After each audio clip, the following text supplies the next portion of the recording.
Blackwells Honor. Lady Rosamund of Whitmore had never defied her father until she was forced to wed Sir Hugh Fitzalan, a knight whose name was spoken in hushed tones. He watched her across the firelight, his voice low and steady. "You do not want this marriage," he murmured. "Then why do you tremble when I touch you?" Chapter 1. The Reluctant Bride. The tapestry in Lady Rosamund's chamber depicted a hunt, vibrant threads of crimson and gold woven into a scene of furious pursuit. A stag, magnificent in its terror, leaped a fallen log, hounds snapping at its heels, and the huntsmen, faces blurred by time and the weaver's skill, urged their steeds onward. Rosamund often found herself staring at it, tracing the stag's desperate flight with her finger, feeling a kinship with the cornered creature. Today, the tapestry seemed to mock her. She, too, was cornered, her escape routes sealed not by fallen logs, but by the unyielding will of her father, Lord Edmund of Whitmore. The heavy oak chest at the foot of her bed lay open, spilling forth silks and velvets the color of a winter sky, of bruised plums, of emerald moss after a rain. These were not the cheerful hues of a bride's trousseau, but rather the somber shades of a woman resigned to her fate. A fate, she thought bitterly, woven tighter than the threads of the hunting tapestry. She was to be wed to Sir Hugh Fitzalan, a man whose name was a whispered curse in the halls of Whitmore, a knight spoken of with a mixture of fear and grudging respect. Rosamund had only seen him once, a fleeting glimpse at a tournament years ago. He had been unhelmed, revealing a face carved from granite, a harsh line of a mouth, and eyes the color of a stormy sea. A scar, pale and jagged, had bisected his left eyebrow, a silent testament to battles fought and won. He had seemed a man forged in the crucible of war, not the soft, forgiving embrace of a woman's love. And yet, her father had chosen him. "He is strong, Rosamund," Lord Edmund had said, his voice brooking no argument. "Loyal.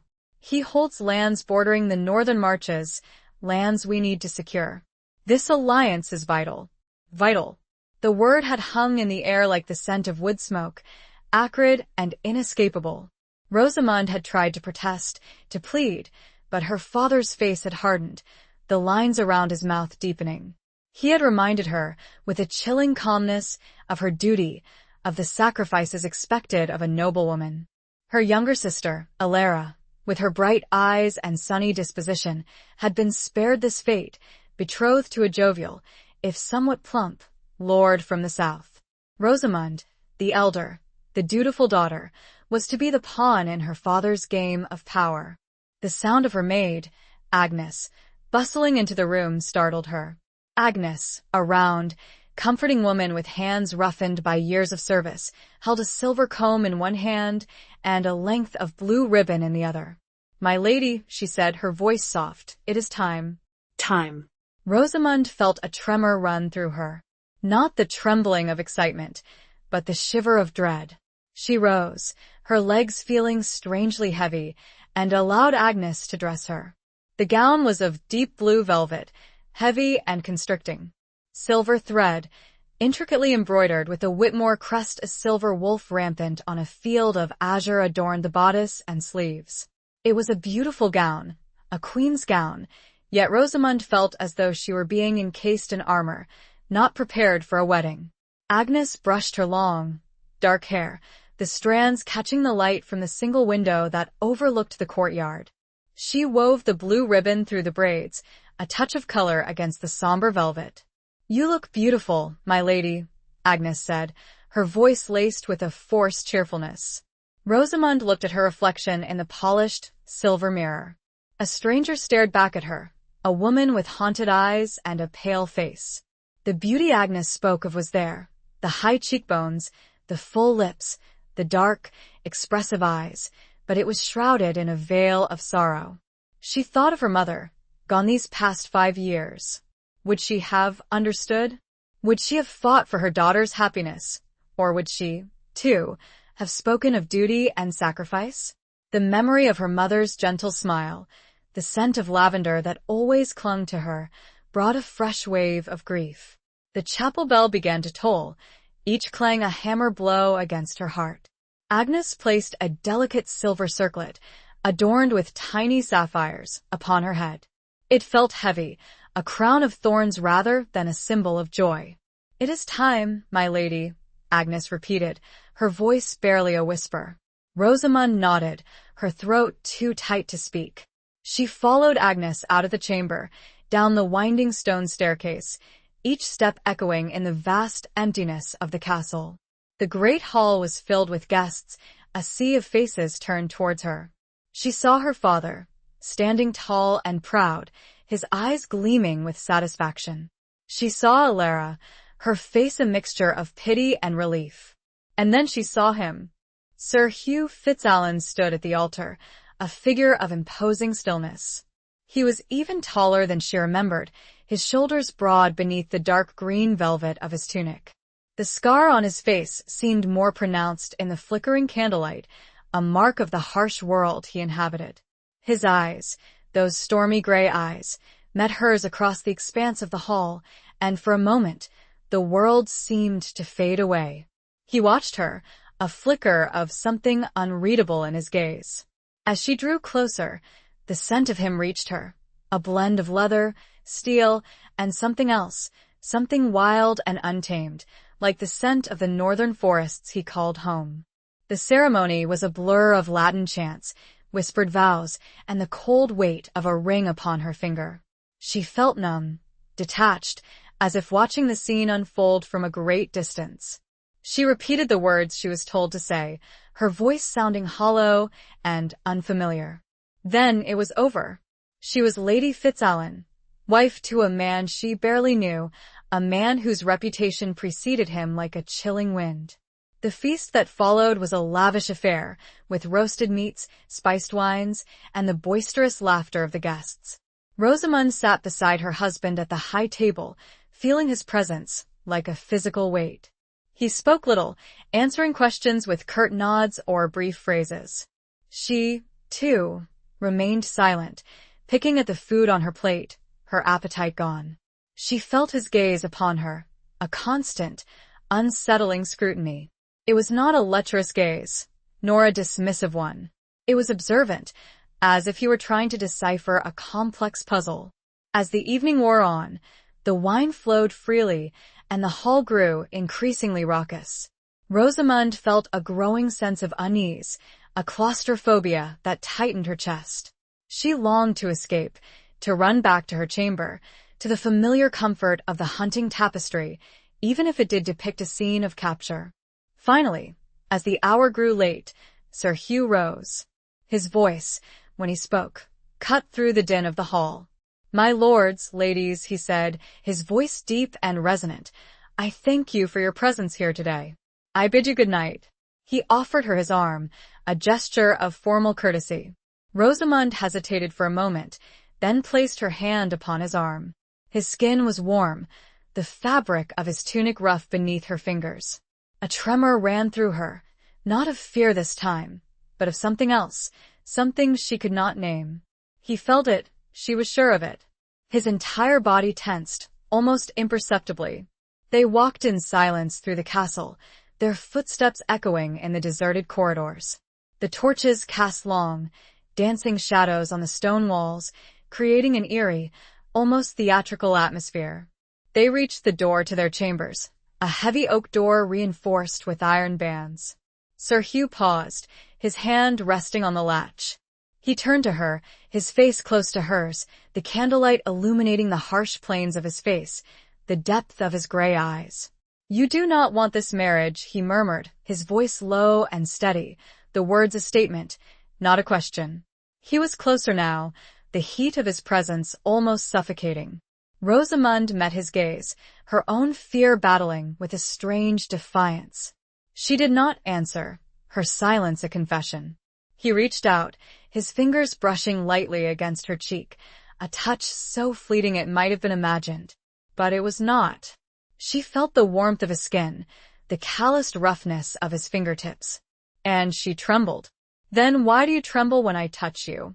he asked, his voice barely a whisper, the question hanging in the air between them, unanswered, a prelude to the unknown that lay beyond the heavy oak door. The silence was broken only by the crackling of a dying torch, the soft whisper of the wind beyond the castle walls, and the frantic beat of Rosamund's own heart, a wild bird trapped in a gilded cage. Chapter 2. Whispers of the North. The chamber was vast, dominated by a massive four-poster bed draped in heavy fabrics of deep crimson and gold.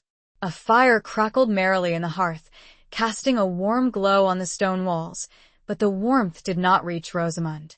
She stood rigidly by the door, feeling like an intruder in her own bridal chamber. The scent of wood smoke mingled with the unfamiliar scent of Sir Hugh leather, steel, and that indefinable wildness that clung to him like a second skin. Sir Hugh watched her, his expression unreadable. He had removed his tunic, revealing a linen shirt that stretched taut across his broad chest and shoulders. The firelight glinted off the silver buckles of his belt and the hilt of the dagger he wore at his side, even in his own chambers. He was a warrior, even at rest. He moved towards the fire, adding another log to the flames. The movement was graceful, economical, like that of a predator. He turned back to her, his gray eyes holding hers. "You are afraid," he said, his voice devoid of accusation, simply stating a fact. Rosamund lifted her chin, a spark of defiance flickering within her. "I am not a child, Sir Hugh. I know what is expected of me." He raised a skeptical eyebrow, the scar bisecting it, giving him a perpetually sardonic expression. Expected? Or desired? The question hung in the air, heavy and uncomfortable. Rosamund felt her cheeks flush, a heat that had nothing to do with the fire. She looked away, focusing on the intricate carvings on the bedposts, anything to avoid his penetrating gaze. "This marriage, it is a political alliance," she said, her voice tight. "My father made that very clear." "And is that all it is to you, Lady Fitzalan?" He moved closer, not menacingly, but with a deliberate slowness that set her nerves on edge. He stopped a few feet away, close enough for her to feel the heat radiating from his body. She forced herself to meet his eyes. What else could it be? He studied her for a long moment, his gaze intense, unsettling. Then, a flicker of something that might have been amusement crossed his face. "Perhaps," he said, his voice low, "we shall discover that together." He turned away, dismissing her, it seemed. He poured himself a goblet of wine from a silver pitcher on a nearby table. He did not offer her any. Rosamund watched him, her mind a whirlwind of confusion and apprehension. This was not the brutal, uncaring man she had expected. There was a sharpness to him, a keen intelligence, and a control that was both fascinating and frightening. She began to unfasten the intricate clasps of her gown, her fingers fumbling with the unfamiliar fastenings. The silence in the room was broken only by the crackling fire and the rustle of fabric. Sir Hugh watched her, his expression veiled. "Do you require assistance?" Rosamund stiffened. "I can manage, thank you." She finally managed to undo the last clasp, and the heavy velvet gown slid to the floor, pooling around her feet like a discarded shadow. She stood in her linen shift, feeling exposed and vulnerable. Sir Hugh did not look away. His gaze traveled over her, not with the blatant lust she had feared, but with a careful assessment that was somehow even more unsettling. "You are slender," he said, his voice neutral. "I had expected," he trailed off, leaving the unspoken thought hanging in the air. Rosamund felt a surge of anger. Expected what, Sir Hugh? A buxom country wench, eager to please her lord and master? He chuckled, a low rumble in his chest. "I expected a woman who would fight me every step of the way." The unexpectedness of his words, and the hint of admiration in his voice, took her aback. She stared at him, speechless. He took a sip of his wine, his eyes never leaving hers. "Whitmore women are known for their spirit. It seems I was not mistaken." He set the goblet down, the silver clinking softly against the wood. He moved towards her again, and this time, she did not flinch away. "Tell me, Lady Fitzalan," he said, his voice soft, "what do you know of the North?" The question, so unexpected, threw her off balance again. "I know it is cold," she stammered. "And wild. That your lands border the Scots, and there are constant raids." He nodded. "That is the surface. Beneath that There are older things, older loyalties, older powers. He paused, his gaze turning distant, as if he were looking at something far beyond the walls of the chamber. My father, he was obsessed with them, he continued, his voice barely a whisper. The old ways, the old gods. He believed. He stopped abruptly, shaking his head as if to clear it. He believed in things best left forgotten, he finished, his voice flat. Rosamund felt a chill run down her spine, despite the warmth of the fire. There was a darkness in his words, a hint of something dangerous and unsettling. And you, Sir Hugh? She asked, her voice trembling slightly. Do you believe in these old things? He looked at her, his gray eyes intense. I believe in survival, Lady Fitzalan. And in the North, survival often depends on understanding things that others dismiss as mere superstition. He reached out, and this time, his fingers brushed against her hair, pushing a stray strand back from her face. The touch was gentle, almost hesitant. Sleep now, he said, his voice softer than she had heard it before. We leave for Northwood at dawn. It is a long journey, and you will need your rest. He turned away, moving towards a smaller bed that had been set up near the fire. It was clearly his bed, separate from the imposing four-poster that was meant for them both. Rosamund watched him, her mind reeling. This was not the wedding night she had expected. There was no forced intimacy, no brutal claiming of his rights. Instead, there was this distance, this strange, unsettling courtesy. She climbed into the large bed, the sheets cold against her skin. She lay there, staring at the ceiling, listening to the crackling fire and the steady breathing of the man who was now her husband. The whispers of the North, the talk of old gods and forgotten powers, swirled in her mind. She had thought she was marrying a warrior, a man of steel and stone. But now, she realized, she had married a mystery, a man haunted by shadows she could not even begin to comprehend. And as the first rays of dawn crept through the narrow window, she knew that her life, the life she had known, was truly over. She was Lady Fitzalan now, and her journey into the unknown, into the heart of the North, had only just begun. The wind howled outside, a mournful sound that echoed the growing unease in her heart, a premonition of the challenges and secrets that awaited her in the cold, unforgiving lands of her new home. Chapter 3. A Fortress of Stone and Secrets. The journey to Northwood was arduous, a relentless trek through windswept moors and dense, ancient forests. The landscape, stark and unforgiving, mirrored the growing unease in Rosamund's heart. The rolling hills of Whitmore, with their gentle slopes and verdant fields, seemed a world away. Here, the sky was a perpetual gray, the wind a constant, chilling presence, and the trees, gnarled and twisted, seemed to whisper secrets she could not understand. Sir Hugh rode ahead, a silent, watchful figure on his powerful warhorse. He rarely spoke, except to give curt orders to the small retinue of men-at-arms that accompanied them. Rosamund rode beside him, wrapped in a heavy fur cloak, her hands numb with cold despite her thick gloves. She tried to engage him in conversation, asking about his home, his family, the life that awaited her, but his answers were brief, almost dismissive. She learned that Northwood was not a castle in the traditional sense, but a fortified manor house, built to withstand the constant threat of raids from the north. His father, Lord Alaric Fitzalan, had been a harsh, unforgiving man, obsessed with defending his lands and preserving the ancient traditions of his family. He had died 2 years prior, leaving Hugh as the sole heir. Hugh's mother, a woman named Lyra, had died in childbirth, leaving him with no siblings. Your father, he spoke of old gods, Rosamund ventured one evening, as they huddled around a small campfire, the flames casting flickering shadows on their faces. Hugh looked at her, his gray eyes unreadable in the firelight. My father was a complicated man, he said, his voice carefully neutral. He held beliefs that were not shared by many. And you?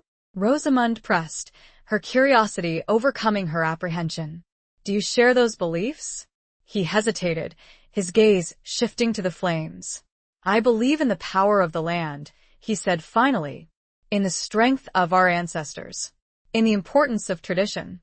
His answer was evasive, revealing nothing and everything at the same time. Rosamund sensed a deep-seated conflict within him, a struggle between the beliefs he had inherited and the realities of the world he inhabited. The days bled into one another, a monotonous cycle of writing, eating, and sleeping. Rosamund found herself increasingly isolated, surrounded by strangers in a strange land. The men-at-arms treated her with respect, but with a distance that made her feel like an outsider. She longed for the familiar comfort of Whitmore, for the warmth of her sister's laughter, for the reassuring presence of Agnes. Finally, after what seemed like an eternity, they reached Northwood. It rose from the landscape like a jagged tooth, a fortress of gray stone perched on a rocky crag overlooking a turbulent sea. The wind howled around it, a mournful cry that seemed to echo the desolation of the place. Rosamund shivered, pulling her cloak tighter around her. Northwood was not the welcoming home she had hoped for. It was a cold, forbidding place, a sentinel guarding a wild and dangerous frontier. As they rode through the heavy gates, she saw that the courtyard was a hive of activity. Men-at-arms drilled with swords and spears, blacksmiths hammered at their forges, and servants scurried about their tasks. The air was thick with the smell of wood smoke, sweat, and the tang of the sea. A woman emerged from the main building, her face lined with age, her eyes sharp and intelligent. She wore a simple gown of dark gray wool, a silver chain with a large key hanging at her waist. "My lord," she said, bowing her head to Hugh. "Welcome home." Hugh dismounted, his movements stiff from the long ride. "Alara," he said, his voice softening slightly. "It is good to see you." He did not use the title of mistress, Rosamund noted. Alara straightened, her gaze shifting to Rosamund. "And this is Lady Fitzallen?" she asked, her voice neutral. "Indeed," Hugh replied. "Rosamund, this is Alara, the steward of Northwood.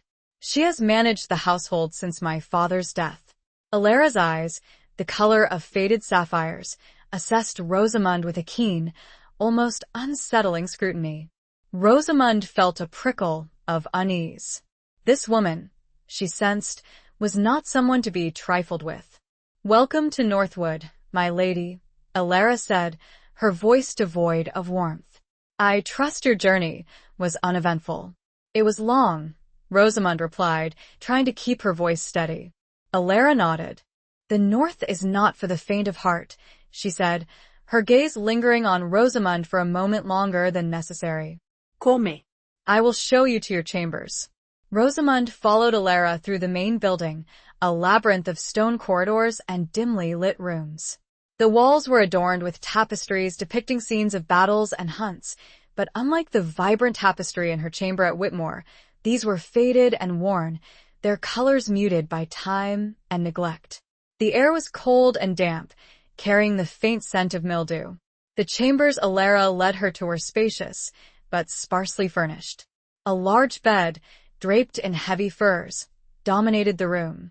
A fire burned in the hearth, but it did little to dispel the chill. A single window, small and narrow, offered a view of the turbulent sea.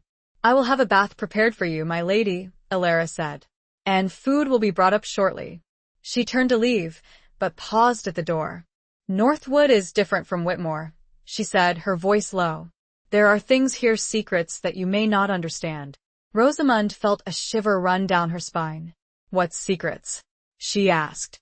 Alara's eyes met hers, their expression unreadable. "Time will tell, my lady," she said. "Time will tell." She left, closing the door behind her with a soft click. Rosamund stood alone in the silence, feeling a growing sense of dread. Alara's words, like Hugh's cryptic remarks about the North, had filled her with unease. Northwood was not just a fortress of stone, it was a fortress of secrets, and she, the reluctant bride, was now trapped within its walls. The waves crashed against the rocks below, a constant, rhythmic roar that seemed to mock her isolation, a reminder of the vast, unknown world that lay beyond the confines of her new and unsettling home. Chapter 4. The Night's Scar. The bath, when it arrived, was a welcome luxury. Steaming water, scented with herbs Rosamund didn't recognize, soothed her aching muscles and eased the chill that had settled deep in her bones. She soaked for a long time, trying to wash away the grime of the journey and the lingering unease that clung to her like a shroud. Two young serving girls, their faces pale and their eyes downcast, had brought the water and helped her undress. They spoke little, answering her questions with nods or whispers, their fear palpable. Rosamund wondered what they were afraid of. Was it her, the new lady of the manor, or was it something else, something more sinister that lurked within the walls of Northwood? After the bath, she dressed in a simple gown of dark green wool, a garment Alara had provided. It was plain but well made and far more practical than the elaborate gowns she had brought from Whitmore. She brushed her long, damp hair, letting it fall loose around her shoulders. She felt a strange sense of freedom, shedding the trappings of her former life. Food was brought to her chamber: roasted venison, barley bread, and a strong, dark ale. She ate alone, the silence of the room broken only by the crackling fire and the distant roar of the sea. She found herself thinking of Hugh, wondering where he was, what he was doing. He had barely acknowledged her since their arrival at Northwood. He seemed to have retreated into himself, becoming even more distant and unapproachable. As she finished her meal, a knock on the door startled her. It was Hugh. He stood in the doorway, his face shadowed, his expression unreadable. He had changed from his riding clothes into a dark tunic and breeches. He looked even more imposing in the close confines of the chamber. "May I come in?" he asked, his voice formal. Rosamund nodded, her heart beating faster. "Of course." He entered, closing the door behind him. He stood for a moment, his gaze sweeping the room, taking in the details. Then his eyes settled on her. "You're settled, then?" he asked. "As much as I can be," Rosamund replied, trying to keep her voice steady. "This place, it is very different from Whitmore." He nodded. "It is. Northwood is not a place for gentle pleasures. It is a fortress, built to withstand storms." He moved towards the fire, his back to her. He stared into the flames, his shoulders tense. Rosamund watched him, her curiosity growing. She wanted to understand him, to break through the wall of reserve he had erected around himself. "Sir Hugh," she said, her voice soft, "that scar on your face, how did you get it?" He stiffened, his hand instinctively going to the pale, jagged line that bisected his eyebrow. He turned to her, his expression guarded. "It was a long time ago," he said, his voice tight. "A battle. A foolish mistake." Rosamund sensed that there was more to the story than he was telling. "A mistake?" she pressed. "What kind of mistake?" He hesitated, his gaze shifting away from hers. "I was young," he said. "Reckless. I thought I was invincible." He paused, his jaw clenching. "I challenged a man I should not have challenged. A man stronger than I was." "And he gave you that scar?" Rosamund asked, her voice barely a whisper. Hugh nodded. "He did. And he took something far more valuable." His voice was filled with a pain that was almost palpable. Rosamund felt a pang of sympathy for him, a feeling that surprised her. "What did he take?" she asked gently. He looked at her, his gray eyes filled with a deep, abiding sorrow. "My brother," he said, his voice raw. "He killed my brother." The words hung in the air, heavy and shocking. Rosamund stared at him, speechless. She had not known he had a brother. I am so sorry," she said finally, her voice filled with genuine compassion.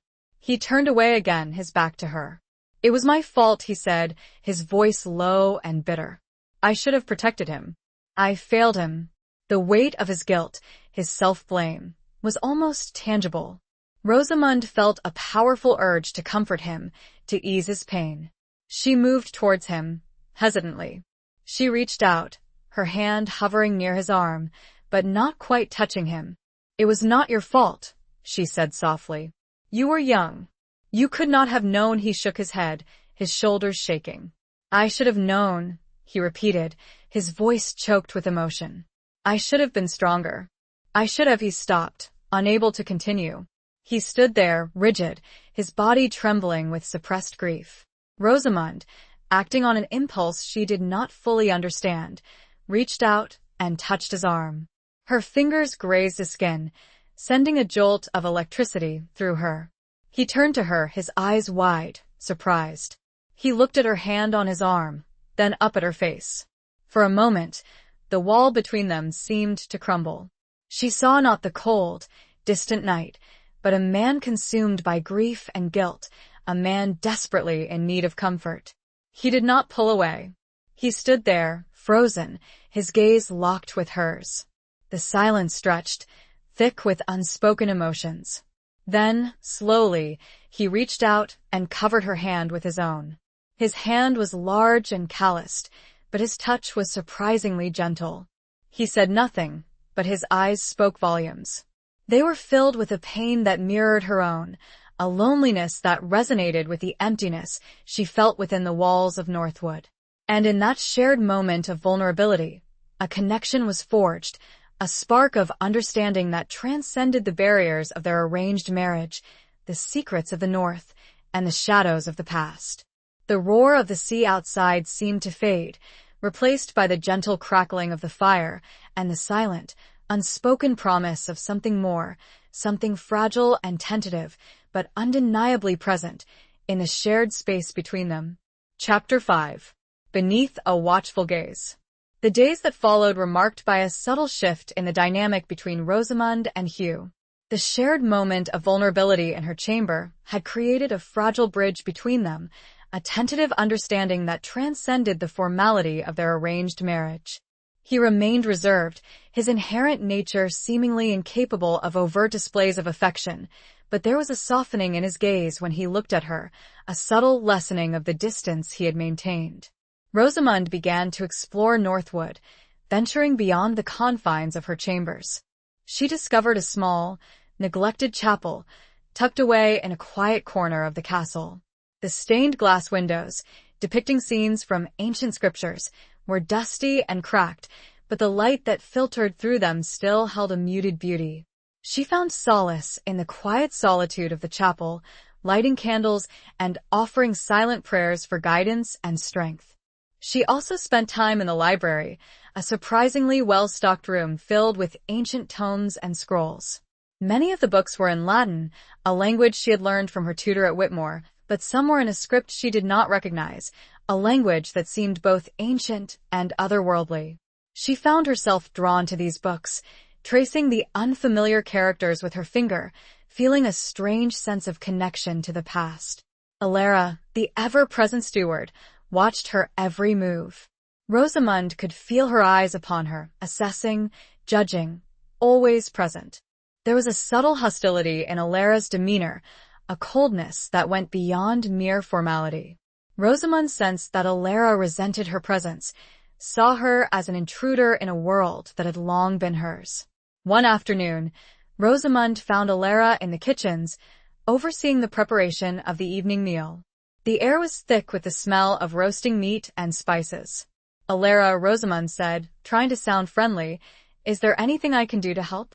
Alara looked at her, her expression skeptical. "This is not Whitmore, my lady," she said, her voice sharp. "You are not expected to soil your hands with kitchen work." "I am not afraid of work," Rosamund replied, her chin lifting. "I want to be useful." Alara studied her for a moment, her gaze unwavering. "Very well," she said finally. "You can help with the herbs. But be careful. Some of them are potent." She led Rosamund to a small herb garden, tucked away behind the kitchens. The garden was surprisingly well tended, a riot of color and fragrance in the otherwise bleak landscape. "These are for the stew," Alara said, pointing to a cluster of fragrant leaves. "And these," she indicated another plant, with delicate purple flowers, "are for other purposes." Her voice held a subtle inflection, a hint of something unspoken. Rosamund looked at the plant, her curiosity piqued. "What purposes?" she asked. Alara's eyes met hers, their expression unreadable. "Some say it has healing properties," she said. "Others believe it can open the mind to other realms." Rosamund felt a shiver run down her spine. There was that talk of other realms again, the same unsettling undercurrent she had sensed in Hugh's words. "Do you believe that?" Rosamund asked, her voice hesitant. Alara shrugged. "I believe in what works," she said. "And in the north, we must use whatever tools we have at our disposal." She turned away, leaving Rosamund to her task. Rosamund carefully gathered the herbs, her mind troubled by Alara's words. There was a sense of mystery surrounding this woman, a knowledge of things that went beyond the mundane. That evening, at dinner, Rosamund found herself seated beside Hugh. He was more talkative than usual, engaging her in conversation about the running of the estate, the challenges of defending the northern border. "The Scots are restless," he said, his brow furrowed. "There have been reports of increased raiding activity." "Is there danger?" Rosamund asked, her voice concerned. Hugh nodded. "There is always danger in the north," he said. "But we are prepared. Northwood has never fallen." He looked at her, his gray eyes intense. "You are safe here, Rosamund," he said, his voice softer than usual. "I will protect you." His words, meant to be reassuring, sent a shiver of apprehension through her. She sensed that the danger he spoke of was not just from the Scots. There were other threats, more subtle, more insidious, lurking within the walls of Northwood. After dinner, Hugh invited her to walk with him on the battlements. The wind was fierce, whipping her hair around her face, but the view was breathtaking. The sea stretched out before them, a vast, turbulent expanse of gray under a darkening sky. They stood in silence for a long moment, watching the waves crash against the rocks below. "It is beautiful," Rosamund said, her voice barely a whisper above the wind. "But also terrifying." Hugh nodded. "The north is like that," he said. "A land of contrasts. Beauty and brutality. Life and death." He turned to her, his face close to hers. She could feel the warmth of his breath on her skin. "You are adapting well," he said, his voice low. "Better than I expected." Rosamund met his gaze. "I am trying," she said. "But there is much I still do not understand." He smiled, a rare and fleeting expression that transformed his face. "You will learn," he said. "In time." He reached out, his hand brushing against her cheek, a touch so light it might have been imagined. But it was not. She felt the warmth of his skin, the calloused roughness of his fingertips. He looked from her cheek and to her eyes, and for a moment that felt like a small and fragile eternity, they stood together in the face of an uncaring, untamed world. The ever-present gaze of Alara was forgotten. Chapter 6. The Falcon's Flight. The next morning, Rosamund awoke to the sound of a hunting horn. She rose, dressing quickly in the dark green gown she had worn the previous day, and went to the window. From there, she could see a group of riders gathering in the courtyard below. Hugh was among them, mounted on his powerful warhorse, a hooded falcon perched on his gloved fist. She had always been fascinated by falconry, a skill she had never had the opportunity to learn at Whitmore. She watched as Hugh unhooded the falcon, a magnificent bird with piercing eyes and razor-sharp talons. He raised his arm, and with a powerful thrust, launched the falcon into the air. The bird soared, circling high above the castle, its wings catching the morning light. Rosamund watched, mesmerized, as the falcon climbed higher and higher, becoming a tiny speck against the vast gray sky. Then, with a sudden, breathtaking dive, it plummeted towards the earth, striking its prey with deadly accuracy. Rosamund felt a surge of admiration for the bird, for its strength, its grace, its untamed spirit. She also felt a pang of envy. She longed for that kind of freedom, that ability to soar above the constraints of her life, to escape the confines of Northwood. She went down to the courtyard, drawn by the activity. Hugh was returning from the hunt, the falcon once again perched on his fist, its hood replaced. He saw her and dismounted, his movements fluid and graceful. "Did you see her fly?" he asked, a hint of pride in his voice. Rosamund nodded. "It was magnificent," she said. "I have always admired falconry." He smiled, that rare smile that transformed his face. "It is a skill that requires patience," he said. "And trust." The falcon must trust its master, and the master must trust the falcon. He held out his gloved fist, offering her a closer look at the bird. Rosamund hesitated, then reached out and gently stroked the falcon's feathers. The bird remained still, its sharp eyes fixed on her. "She is beautiful," Rosamund said, her voice filled with awe. "What is her name?" "Nyx," Hugh replied, "after the goddess of the night." Rosamund looked at him, surprised. "You know of the old goddesses?" He shrugged, a hint of embarrassment in his expression. "I read," he said, "in the library. My father, he had many books on ancient lore." It was the first time he had spoken of his father without bitterness or pain. Rosamund sensed that he was slowly beginning to come to terms with his past, to reconcile the conflicting beliefs that had shaped his life. "Would you like to learn?" he asked, his voice hesitant. "To fly a falcon, I mean?" Rosamund's eyes widened. "Could I?" He nodded. "It would take time," he said, "and patience. But I think you would be good at it." The offer, so unexpected, filled her with a surge of joy. It was a chance to learn something new, to connect with him on a different level, to escape, even for a little while, the confines of her role as Lady Fitzalan. "I would like that very much," she said, her voice filled with genuine enthusiasm. He smiled again, and this time, the smile reached his eyes. "Then we shall begin tomorrow," he said. "At dawn." That afternoon, Rosamund found herself wandering through the castle gardens. They were not as elaborate as the gardens at Whitmore, but they possessed a wild, untamed beauty that she found appealing. She discovered a small, secluded bower, overgrown with climbing roses. The scent of the roses was intoxicating, a sweet, delicate fragrance that filled the air. She sat on a stone bench, hidden from view by the thick foliage, and closed her eyes, breathing deeply. She felt a sense of peace here, a tranquility that she had not found anywhere else in Northwood. Suddenly, she heard voices. She opened her eyes and peered through the leaves. She saw Alara, standing with one of the men-at-arms, a tall, muscular man with a scarred face. They were speaking in low tones, their faces close together. Rosamund could not hear everything they were saying, but she caught snatches of their conversation. "The Lady Fitzalan," she heard Alara say. "Too curious asking questions the master," the man-at-arms replied. "Growing fond of her must be careful," Alara said, her voice sharp. "Cannot be trusted." Rosamund felt a chill run down her spine. They were talking about her, and they did not trust her. But why? What were they afraid of? She remained hidden, listening intently, but the conversation ended abruptly. Alara and the man-at-arms separated, walking in different directions. Rosamund sat there for a long time, her mind racing. She had suspected that Alara resented her, but now she realized that it was more than mere resentment. There was something else, something darker, something hidden.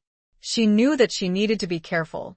She was surrounded by secrets, and she could not trust anyone, not even, perhaps, her own husband.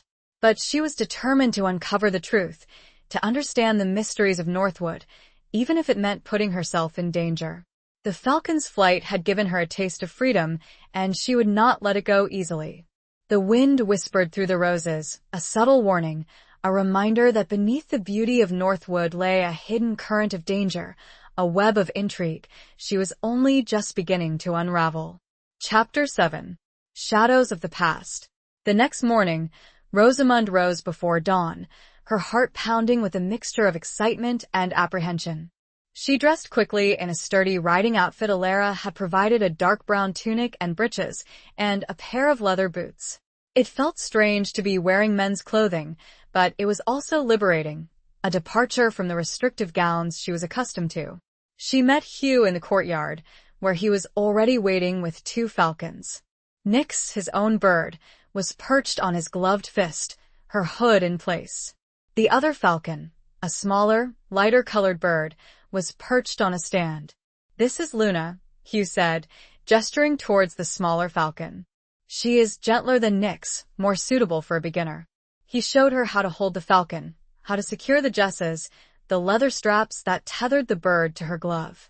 The falcon felt surprisingly light on her arm, its talons gripping her glove firmly, but not painfully. The key, Hugh said, his voice low and instructive, is to be calm. The falcon can sense your fear. You must project confidence, even if you do not feel it. He unhooded Luna, and the falcon's bright, intelligent eyes met Rosamund's. She felt a surge of nervousness, but she forced herself to remain still, to meet the bird's gaze without flinching. Good, Hugh said, his voice approving. Now we will practice casting her off. He showed her how to raise her arm, how to release the jesses with a smooth, fluid motion. Rosamund practiced the movement several times, her initial awkwardness gradually giving way to a growing confidence. Then, it was time for Luna's first flight. Rosamund took a deep breath, raised her arm, and released the jesses. The falcon launched itself into the air, circling above them, its wings catching the early morning light. Rosamund watched, her heart soaring with the bird. She felt a sense of exhilaration, a connection to the wildness of the north, to the freedom of the open sky. He watched her, a smile playing on his lips. You have a natural talent, he said. I knew you would. They spent the next hour practicing, Rosamund gradually gaining confidence in her ability to handle the falcon. Luna returned to her glove each time, her trust in Rosamund growing with each flight. As the sun rose higher in the sky, they returned to the castle. Rosamund felt a sense of accomplishment, a feeling of having overcome a challenge. She also felt a closer connection to Hugh, a bond forged through shared experience. That afternoon, Rosamund decided to explore the library again. She was drawn to the books in the unfamiliar script, the ones that seemed to hold the secrets of Northwood's past. She found a quiet corner, away from the main shelves, and settled down with one of the books. The pages were yellowed and brittle, the ink faded in places.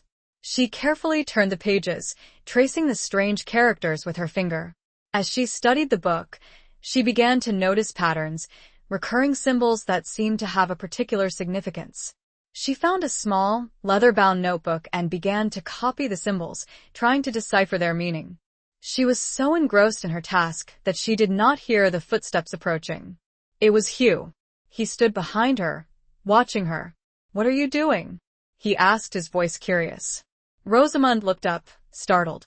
I am trying to understand these books, she said, gesturing towards the open volume. The ones in the other language. He came closer, looking at the book. His expression changed, becoming guarded. Those books, they are not meant for casual reading, he said, his voice hesitant. But what are they? Rosamund pressed. What do they say? He hesitated, his gaze shifting away from hers. They are records, he said finally, of my family's history, of the old ways. The old ways? Rosamund repeated. The things your father believed in? He nodded. My father, he was obsessed with them, he said. He believed that these books held the key to power, to controlling the forces of nature. Rosamund felt a chill run down her spine. And do they? She asked, her voice barely a whisper. He looked at her, his gray eyes filled with a strange mixture of fear and fascination. I do not know, he said. I have never dared to explore them fully. He paused, his gaze returning to the book. My father, he tried, he continued, his voice low. He performed rituals. He sought to summon things. Things? Rosamund asked, her voice trembling. What kind of things? He shook his head. I do not want to speak of it, he said, his voice tight. It is dangerous. Best left forgotten. He reached out and closed the book, his hand covering hers. His touch was warm, reassuring. Leave these books alone, Rosamund, he said, his voice earnest. They are not for you. They are filled with shadows, with things that are best left undisturbed. His words, meant to protect her, filled her with a renewed sense of unease. She knew that he was hiding something, that he was afraid of something, and she was determined to find out what it was. The shadows of the past were calling to her, and she could not ignore their pull. She looked at the closed book, a forbidden gateway to a world she was both terrified of and drawn to, and knew her journey to understanding had become more crucial and more dangerous than ever. Chapter 8. A Dance of Defiance. Despite Hugh's warning, Rosamund found herself increasingly drawn to the forbidden books in the library. She couldn't shake the feeling that they held the key to understanding the mysteries of Northwood, the secrets that lurked beneath the surface of everyday life. She knew she was playing a dangerous game, defying her husband and delving into matters he clearly considered dangerous, but her curiosity, once ignited, was impossible to extinguish. She began to spend her afternoons in the library, ostensibly reading the more conventional Latin texts, but always with one eye on the shelves that housed the ancient, forbidden books. She would wait until she was alone, then carefully retrieve one of the volumes, hiding it beneath her cloak and taking it back to her chamber. There, in the privacy of her room, she would pore over the strange script, continuing to copy the recurring symbols into her notebook, searching for patterns, for clues to their meaning. She discovered that the language was not entirely unfamiliar. It shared some roots with the Old Tongue, a language spoken by the ancient tribes that had inhabited the North centuries ago. She had learned a smattering of the Old Tongue from her tutor at Whitmore, and this knowledge, combined with her study of the symbols, allowed her to slowly begin to decipher fragments of the text. What she discovered was both fascinating and disturbing.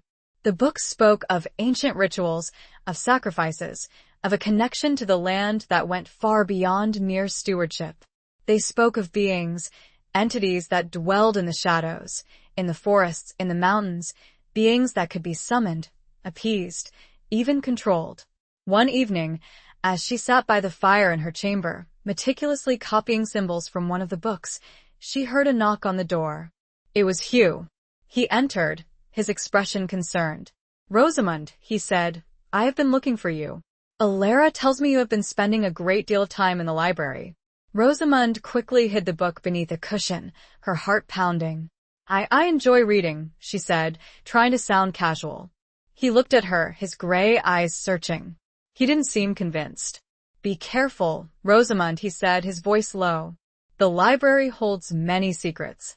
Not all of them are benign. He paused, his gaze shifting to the cushion where she had hidden the book. He knew. She was sure of it. "I understand," she said, her voice trembling slightly. He came closer, his hand reaching out to touch her cheek. His touch was gentle, but his eyes were filled with a deep concern. "I do not want you to be harmed," he said, his voice earnest. "By anything. Or anyone." His words, and the genuine emotion behind them, touched her. She felt a pang of guilt for deceiving him, for defying his warning. But she also felt a stubborn determination to continue her quest, to uncover the truth, no matter the cost. The following day, a grand feast was held at Northwood. Lord Bardolph, a neighboring nobleman, and his retinue had arrived for a visit, ostensibly to discuss matters of trade and defense, but Rosamond suspected there were other, more subtle agendas at play. She was expected to play the role of the gracious hostess, to preside over the feast alongside Hugh. She wore a gown of deep blue velvet, the same gown she had worn on her wedding day, but this time, she wore it with a different attitude. She was no longer the reluctant bride, the pawn in her father's game.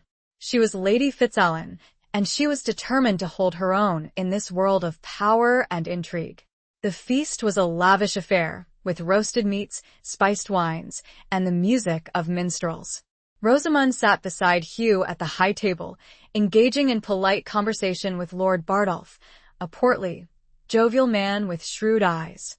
She noticed that Alara was constantly watching her, her expression a mixture of disapproval and something else. Suspicion? Fear? Rosamond couldn't quite decipher it. During a lull in the conversation, Lord Bardolph turned to Rosamond, his eyes twinkling. "Lady Fitzalan," he said, "I hear you have taken to falconry. A most unusual pursuit for a lady." Rosamond smiled. "I find it exhilarating," she said. "A welcome change from the confines of courtly life." Hugh looked at her, a hint of surprise in his expression. He had not expected her to speak so openly about her new passion. "Indeed," Lord Bardolph said, his gaze shifting to Hugh. "It seems your wife is a woman of surprising talents." The compliment, though seemingly innocuous, carried a subtle undercurrent of challenge. Rosamond sensed that Lord Bardolph was testing her, probing for weaknesses. "I am merely adapting to my new life," Rosamond replied, her voice steady. as any good wife should. Her words, and the subtle emphasis on the word good, were a deliberate defiance, a challenge to both Lord Bardolph and, perhaps, to Hugh himself. She was not a passive observer in this game. She was a player, and she was learning the rules. As the evening wore on, the wine flowed freely, and the conversation grew more boisterous. Rosamund found herself drawn into a discussion with Lord Bardolph's daughter, a young woman named Lyra, who seemed surprisingly knowledgeable about the history of the North. "My father, he has a great interest in the old stories," Lyra said, her voice low. "The legends of the ancient ones." Rosamund felt a prickle of unease. "The ancient ones?" she asked, trying to sound casual. Lyra nodded. "They say they still dwell in the wild places," she said. "In the forests, in the mountains. That they watch over us." Rosamund thought of the forbidden books, of the rituals, of the beings that were said to be summoned. She felt a growing sense of dread, a feeling that she was caught in a web of ancient secrets, a web that was far more dangerous than she had ever imagined. As the feast drew to a close, Rosamund found herself standing beside Hugh on the battlements, watching the moon rise over the sea. The wind was cold, whipping her hair around her face. "You were bold tonight," Hugh said, his voice low. "With Lord Bardolph." Rosamund met his gaze. "I am not afraid of him," she said. "Or of anyone." He smiled, a slow, knowing smile. "I am beginning to see that," he said. He reached out, his hand brushing against hers. Their fingers intertwined, a silent acknowledgement of the growing connection between them, a connection that was forged in defiance, in a shared understanding of the dangers that surrounded them. The dance had begun, and they were partners, whether they liked it or not. Chapter 9. The Price of Honor. The visit of Lord Bardolph and his retinue stretched on for several days, turning Northwood into a hub of veiled negotiations and political maneuvering. Rosamund continued to play the role of the gracious hostess, while subtly observing the interactions between Hugh, Bardolph, and the other members of their respective households. She noticed a recurring tension between Hugh and Bardolph, a subtle rivalry that went beyond the usual posturing of neighboring lords. One afternoon, while walking in the gardens, she overheard a heated argument between Hugh and Alara. They were standing near the small bower, where she had previously eavesdropped on Alara and the scarred man-at-arms. "You are being too cautious, Hugh," Alara was saying, her voice sharp. "Bardolph is a snake. He will not be satisfied with mere assurances. He wants more." "I will not give him what he wants," Hugh replied, his voice firm. "It is not mine to give." "Then you risk everything," Alara said. "Your lands, your title, your life." "I will do what I must to protect Northwood," Hugh said. "And its secrets." Rosamund, hidden by the foliage, felt a chill run down her spine. The secrets again. What were these secrets that were so important, so dangerous, that they were worth risking everything for? She decided to confront Hugh. That evening, after the guests had retired, she found him in his study, poring over a map of the northern border. "Hugh," she said, her voice hesitant, "what is it that Lord Bardolph wants from you?" He looked up, startled. He had not heard her enter. He quickly rolled up the map, his expression guarded. "It is a matter of land," he said, his voice evasive. "A dispute over boundaries." Rosamund knew he was lying. "It is more than that, isn't it?" she pressed. "Alara said you were risking everything." She spoke of secrets. He hesitated, his gaze shifting away from hers. He paced the room, his hands clasped behind his back. "There are things you do not understand, Rosamund," he said finally. "Things that are best left unsaid." "I am your wife, Hugh," Rosamund said, her voice rising. "I deserve to know the truth.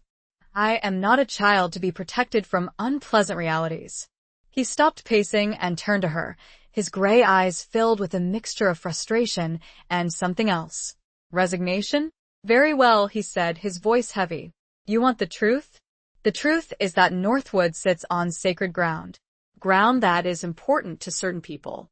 "Certain people?" Rosamund repeated. "You mean the followers of the old ways?"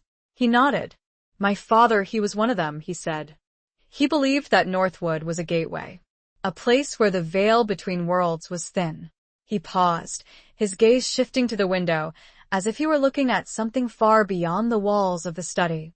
Bardolph, he shares those beliefs, he continued, his voice low. He wants access to Northwood, to the power that he believes lies beneath it. Rosamund felt a growing sense of dread.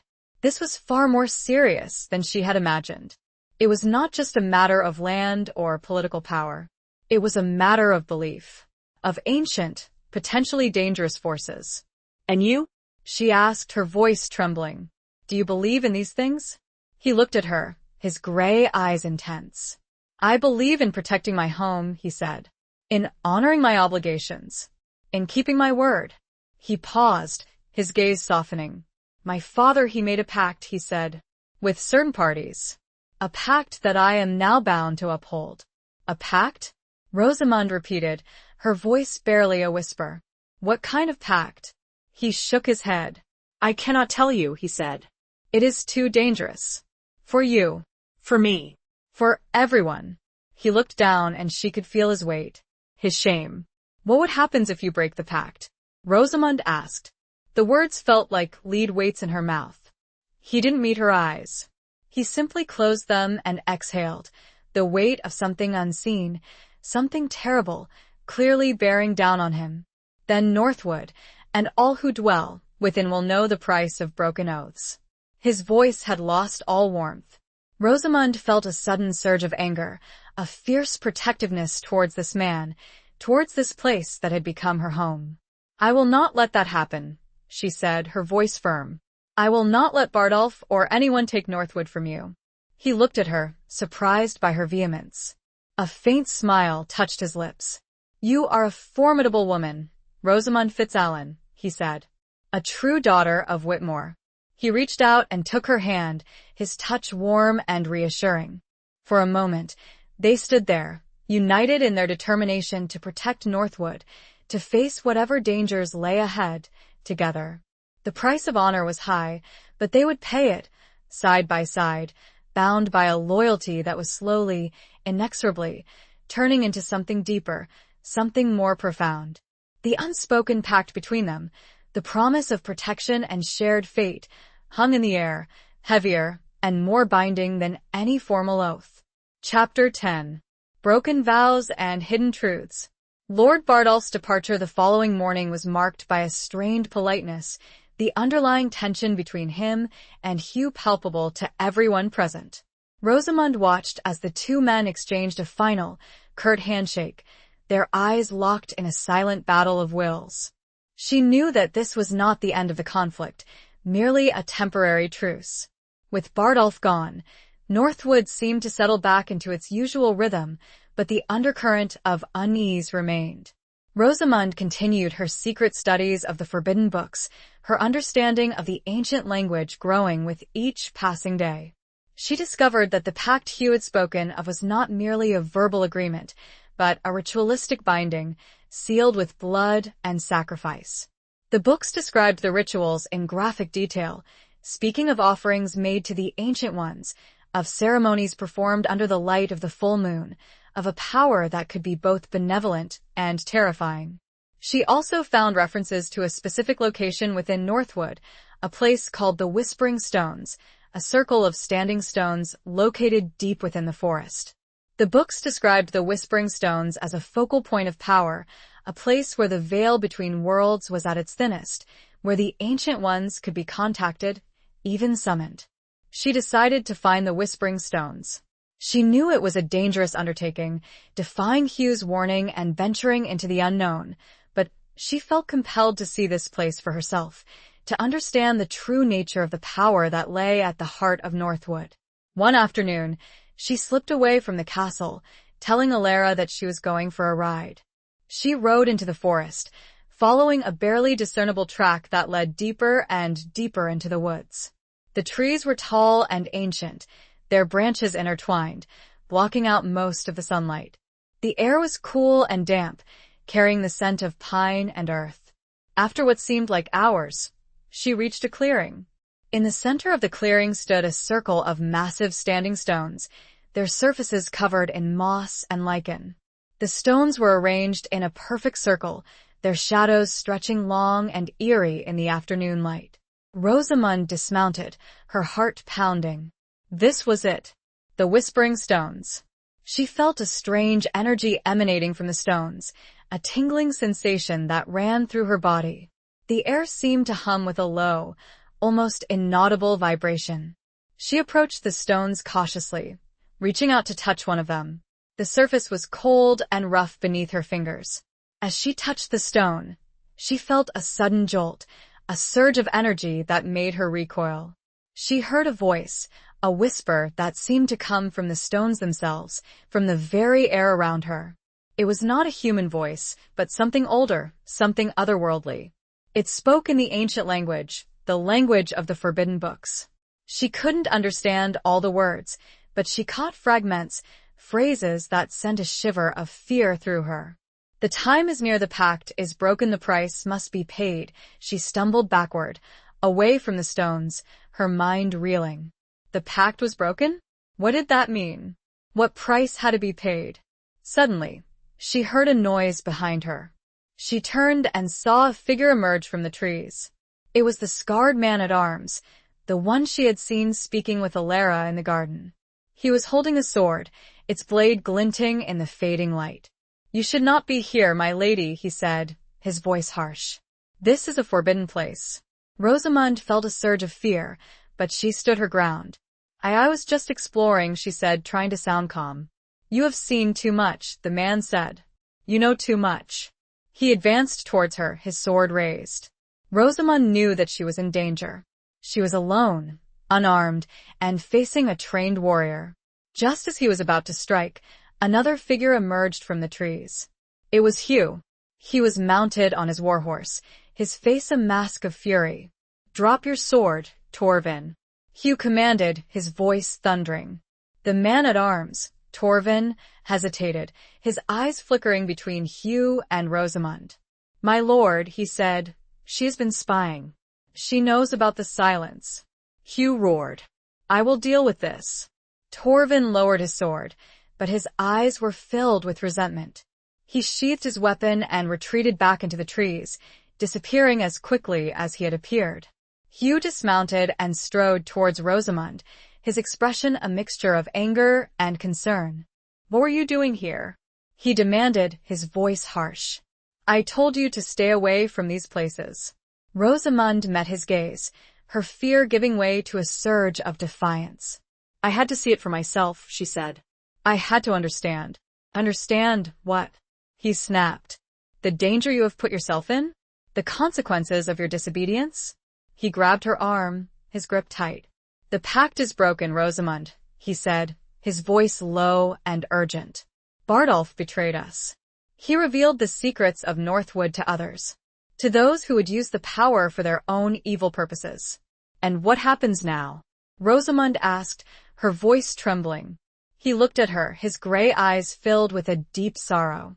"Now," he said, "we must pay the price." He looked at her, a profound sadness in his eyes.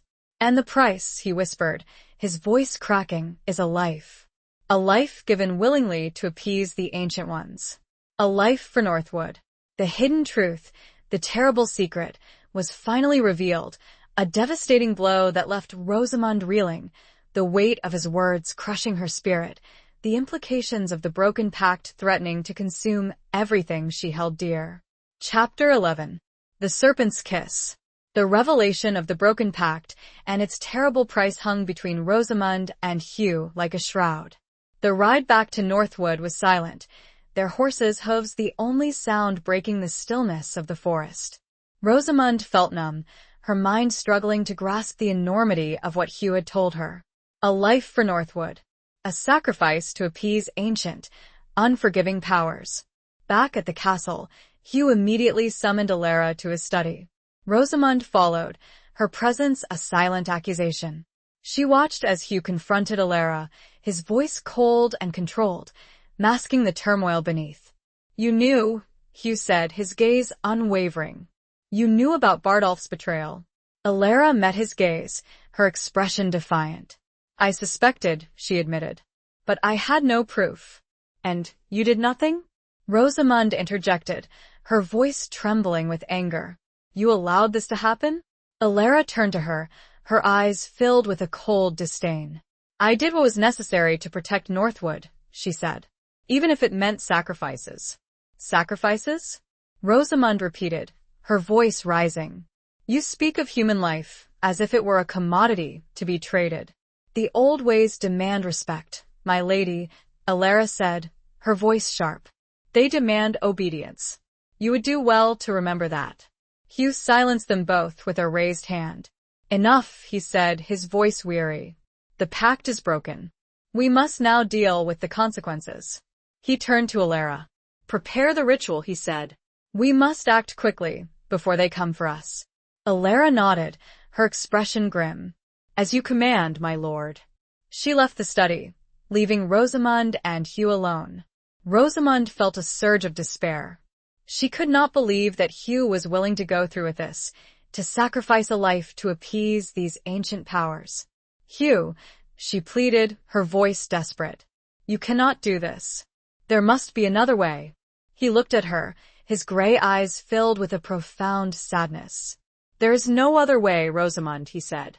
"This is the price of the pact. It is my duty." "But who?" Rosamund asked, her voice barely a whisper. "Who will be the sacrifice?" He hesitated, his gaze shifting away from hers. He paced the room, his hands clasped behind his back. "It must be someone of noble blood," he said finally. "Someone connected to Northwood. Someone willing." Rosamund felt a chill run down her spine. She understood now. The sacrifice had to be him. He was the Lord of Northwood, the one bound by the pact, the one who had to pay the price for its breaking. "No," she said, her voice firm. "I will not let you do this. You cannot sacrifice yourself." He turned to her, his expression resolute. "It is my duty, Rosamund," he repeated. "I must protect my people. I must protect you." "There must be another way," Rosamund insisted, her mind racing. She thought of the forbidden books, of the rituals, of the power of the whispering stones. There had to be something, some loophole, some alternative that could save him. She spent the next few hours poring over the books, searching for any clue, any hint of a way to avert the sacrifice. She found references to counter-rituals, to spells that could be used to appease the Ancient Ones, but they were complex and dangerous, requiring ingredients that were difficult to obtain, skills that she did not possess. As dusk fell, she heard the sound of chanting coming from the courtyard. She went to the window and saw a procession of figures, dressed in dark robes, moving towards the forest. Alara was leading them, carrying a torch that cast flickering shadows on their faces. Hugh was among them, his face pale and drawn, his eyes fixed straight ahead. Rosamund knew that she had to act quickly. She could not let him go through with this. She grabbed her cloak and slipped out of the castle, following the procession at a distance. She followed them to the Whispering Stones, where a large bonfire had been lit. The flames leaped high into the air, casting an eerie glow on the surrounding trees. The chanting grew louder, more intense, as the figures gathered around the circle of stones. Rosamund hid behind a tree, watching, her heart pounding with fear and desperation. She saw Alara raise her arms, invoking the Ancient Ones, her voice rising above the chanting. She saw Hugh step forward, his face illuminated by the firelight, his expression resigned. He was about to offer himself as the sacrifice. Rosamund could not bear it. She stepped out from behind the tree, her voice ringing out across the clearing. "Stop," she cried. "I will not let you do this." The chanting ceased. All eyes turned towards her, surprised by her sudden appearance. Hugh stared at her, his expression a mixture of shock and relief. "Rosamund," he said, his voice hoarse. "What are you doing here?" "I am here to stop this madness," she said, her voice firm. "There must be another way." Alara stepped forward, her face contorted with anger. "You interfere with matters you do not understand, my lady," she hissed. "This is a sacred ritual." "You cannot. I know more than you think, Alara," Rosamund interrupted, her voice rising above the crackling of the flames. "I have read the books. I know about the pact. And I know that there are other ways." She turned to Hugh, her eyes pleading. "Hugh," she said, "trust me. Let me try. Let me find another way to appease the Ancient Ones." He hesitated, his gaze searching hers. He saw the determination in her eyes, the fierce love that burned within her. He nodded, his voice barely a whisper. "Very well," he said. "But be warned, Rosamund. If you fail, the consequences will be dire."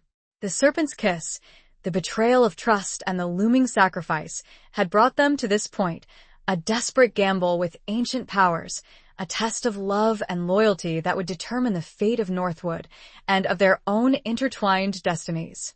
Rosamund stepped into the circle. Chapter 12. Beyond the castle walls. Rosamund stepped into the circle of the whispering stones, the firelight casting dancing shadows on her face. She felt a surge of power, a tingling sensation that ran through her body as she stood within the ancient stones. The air hummed with an almost palpable energy. She knew that she was treading on dangerous ground, invoking forces she barely understood, but she was driven by a fierce determination to save Hugh, to protect Northwood from the terrible price of the broken pact. She closed her eyes, drawing upon everything she had learned from the forbidden books, from the fragments of the old tongue she had deciphered. She began to chant, her voice low and resonant, echoing the ancient language of the rituals. She spoke of the land, of the power that flowed through it, of the connection between the people of Northwood and the Ancient Ones.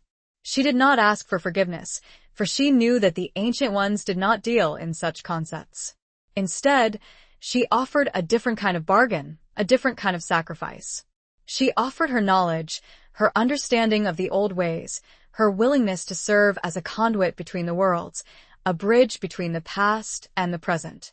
She spoke of a new pact, a pact not of blood and death, but of respect and understanding, a pact that would honor the ancient traditions while protecting the lives of those who lived on the land. As she chanted, she felt the energy around her intensify. The wind picked up, whipping her hair around her face, the flames of the bonfire leaping higher and higher. The stones themselves seemed to vibrate, humming with a low, resonant frequency. She saw figures, shadows that danced in the periphery of her vision, entities that seemed to emerge from the very fabric of the night. They were not human, but something older, something otherworldly. They were the Ancient Ones, the beings that had been worshipped by the people of the North for centuries. She felt a moment of fear, a primal terror that threatened to overwhelm her, but she forced herself to remain calm, to continue her chant, to hold her ground. She knew that any sign of weakness, any hesitation, would be her undoing. She opened her eyes and looked at Hugh, who was watching her with a mixture of awe and apprehension. She saw Alara, her face pale and drawn, her eyes wide with disbelief. She saw the other figures, the robed followers of the old ways, their faces hidden in shadow, their silence a testament to the power that was unfolding before them.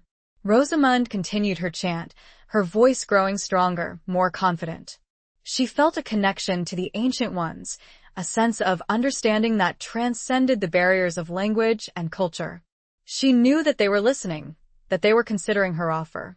Finally, as the first rays of dawn touched the horizon, she felt the energy begin to subside. The wind died down, the flames of the bonfire flickered and dimmed. The shadows retreated, fading back into the darkness from which they had come. Rosamund stopped chanting, her voice hoarse, her body trembling with exhaustion. She stood there, in the silence of the dawn, waiting. Then, she heard a voice, a whisper that seemed to come from the stones themselves, from the very air around her. It was the same voice she had heard before, the voice of the Ancient Ones. The pact is renewed, the balance is restored, the offering is accepted. The words were faint, almost inaudible, but Rosamund understood their meaning. She had succeeded. She had averted the sacrifice. She had forged a new pact. She had saved Hugh and Northwood. She turned to Hugh, her eyes filled with tears of relief. He came to her, taking her in his arms, holding her close. "You did it, Rosamund," he said, his voice filled with awe. "You saved us." Alara approached them, her expression a mixture of disbelief and respect. "You have surprised me, my lady," she said, her voice hesitant. "I did not think it was possible." Rosamund looked at her, her gaze steady. "There is more to the old ways than you know, Alara," she said. "More than just blood and sacrifice. There is also understanding and respect." The sun rose fully, casting a golden glow on the whispering stones, on the forest on Northwood. The threat had passed, the danger averted. But Rosamund knew that this was not the end. It was merely a new beginning. She had stepped beyond the castle walls, both literally and figuratively. She had embraced the ancient powers, she had forged a new connection to the land, and she had taken on a new responsibility, a new role as the guardian of Northwood, the protector of its secrets, the bridge between the worlds. She looked out to the forest, the rising sun kissing the tops of the trees, and a new resolve filled her, a sense of purpose she had never known before. This was her home, her destiny, and she would defend it, not with steel, but with knowledge, with understanding, and with the unwavering love that had blossomed in the heart of the North. Chapter 13. A Cold Dawn. The days following the events at the Whispering Stones were filled with a quiet intensity. The immediate threat had passed, the ancient pact renewed, but the repercussions of Bardolph's betrayal and the near sacrifice lingered like a shadow over Northwood. Rosamund found herself thrust into a new position of authority, her knowledge of the old ways and her successful negotiation with the Ancient Ones earning her the respect, albeit grudging in some cases, of the castle's inhabitants. Hugh, relieved of the burden of the broken pact, seemed to shed some of his characteristic reserve. He spent more time with Rosamund, sharing his knowledge of Northwood's history and traditions, seeking her counsel on matters of both practical and spiritual significance. He acknowledged, with a mixture of humility and admiration, that she possessed a connection to the land, to the ancient powers, that he did not. Alara, though still wary of Rosamund, treated her with a newfound deference. She recognized that Rosamund was not merely the Lady Fitzalan, but a force to be reckoned with, a woman who had stared into the face of ancient powers and emerged victorious.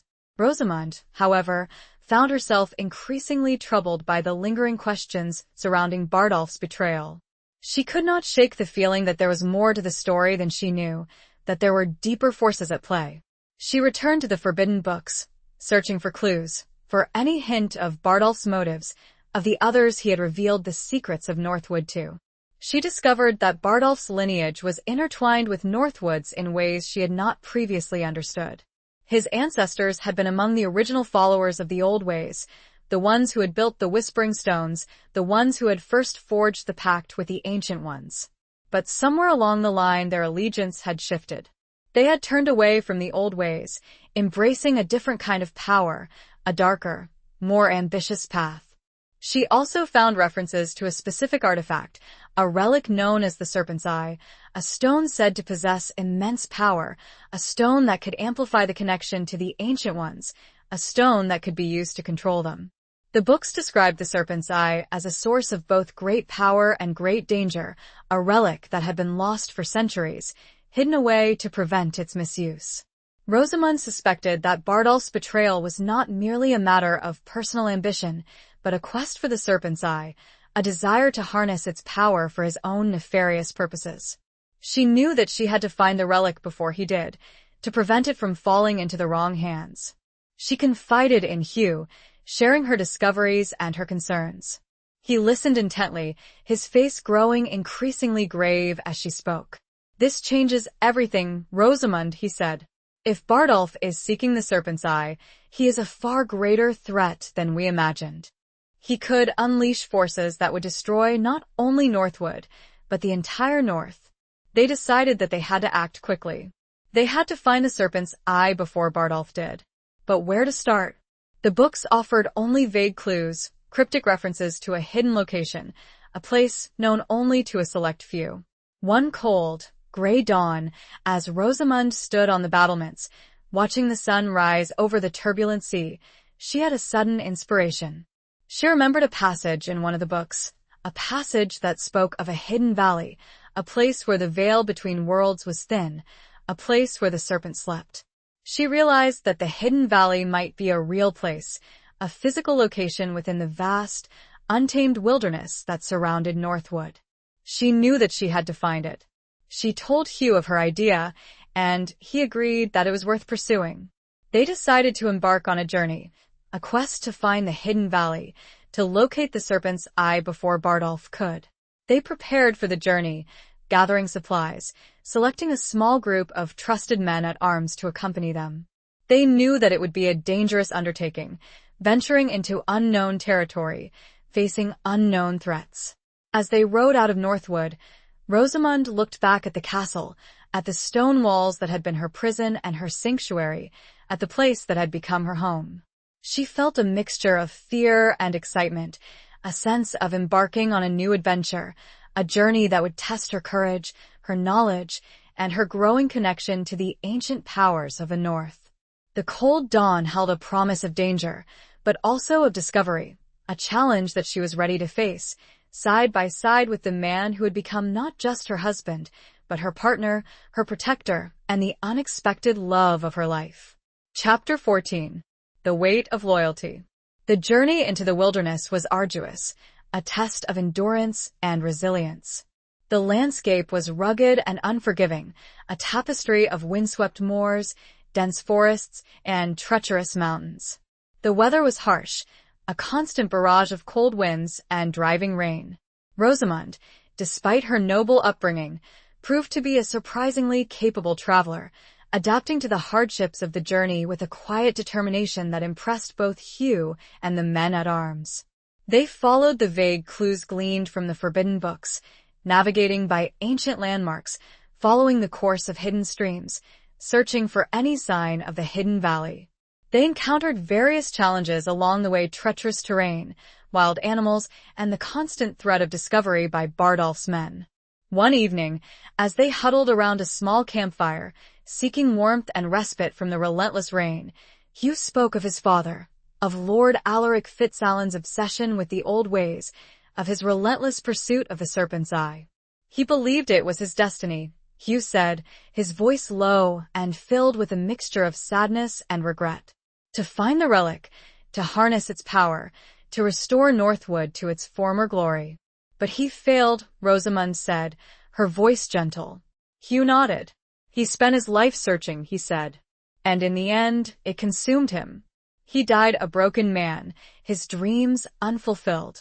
Rosamund sensed that Hugh's own journey, his own quest for the Serpent's Eye, was driven not only by a desire to protect Northwood, but also by a need to redeem his father's legacy, to find the relic and use its power for good, not for personal gain. As they journeyed deeper into the wilderness, Rosamund found herself increasingly drawn to the ancient powers of the land. She felt a connection to the earth, to the trees, to the very air around her. She began to understand the old ways, not just as a set of rituals and beliefs, but as a way of life, a way of living in harmony with nature. She also discovered that she possessed a gift, an ability to sense the presence of the ancient ones, to feel their energy, to communicate with them on a subtle, almost subconscious level. She realized that her encounter at the Whispering Stones had not only averted the sacrifice, but had also awakened something within her, a latent power that had been dormant for years. One day, as they were traversing a narrow mountain pass, they were ambushed by a group of armed men. Rosamund recognized them as Bardolph's men, led by the scarred man-at-arms, Torvin. A fierce battle ensued, the clash of steel echoing through the mountains. Rosamund, though not a trained warrior, fought alongside Hugh and the men-at-arms, using her knowledge of the terrain, her quick wit, and her growing connection to the ancient powers to her advantage. She saw Hugh fighting with a ferocity she had not witnessed before, his skill with a sword honed by years of training and experience. He was protecting her, protecting his men, protecting Northwood. She had never admired him more. During a lull in the fighting, Torvin confronted Hugh, his sword dripping with blood. "You cannot win, Fitzallen," Torvin sneered. "Bardolph will have the Serpent's Eye. He will have Northwood, and he will have revenge." Hugh met his gaze, his expression unwavering. "Bardolph will have nothing," he said, his voice cold and resolute. "Northwood will never fall. And as for revenge, he will face my wrath." The battle resumed, even more fiercely than before. Rosamund found herself facing Torvin, his sword raised to strike.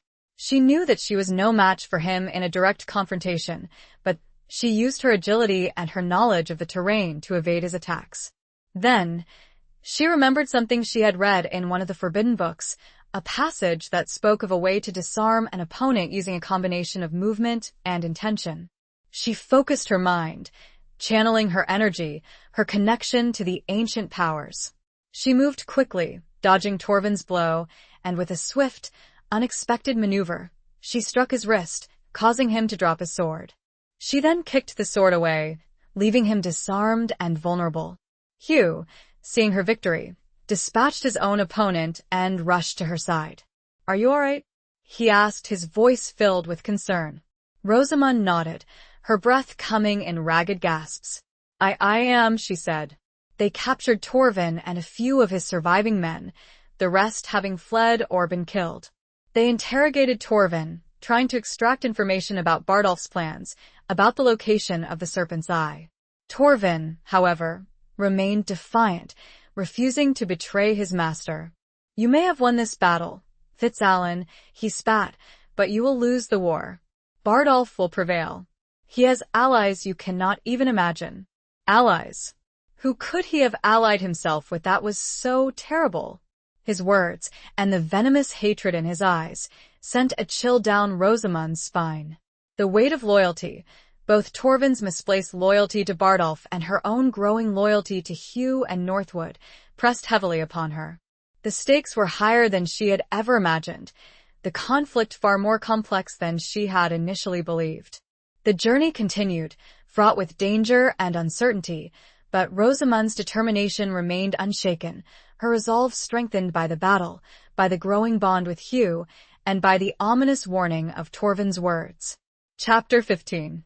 Echoes in the Chapel. After their encounter with Torvin and his men, Rosamund and Hugh decided to alter their course. The direct route to the hidden valley, they realized, was likely to be heavily guarded by Bardolph's forces. They chose a more circuitous path, venturing deeper into the wilderness, relying on Rosamund's growing intuition and her connection to the ancient powers to guide them. The landscape became increasingly desolate, a stark and beautiful expanse of rocky hills and windswept plains. They saw few signs of human habitation, only the occasional crumbling ruin, a silent testament to the ancient civilizations that had once inhabited this land.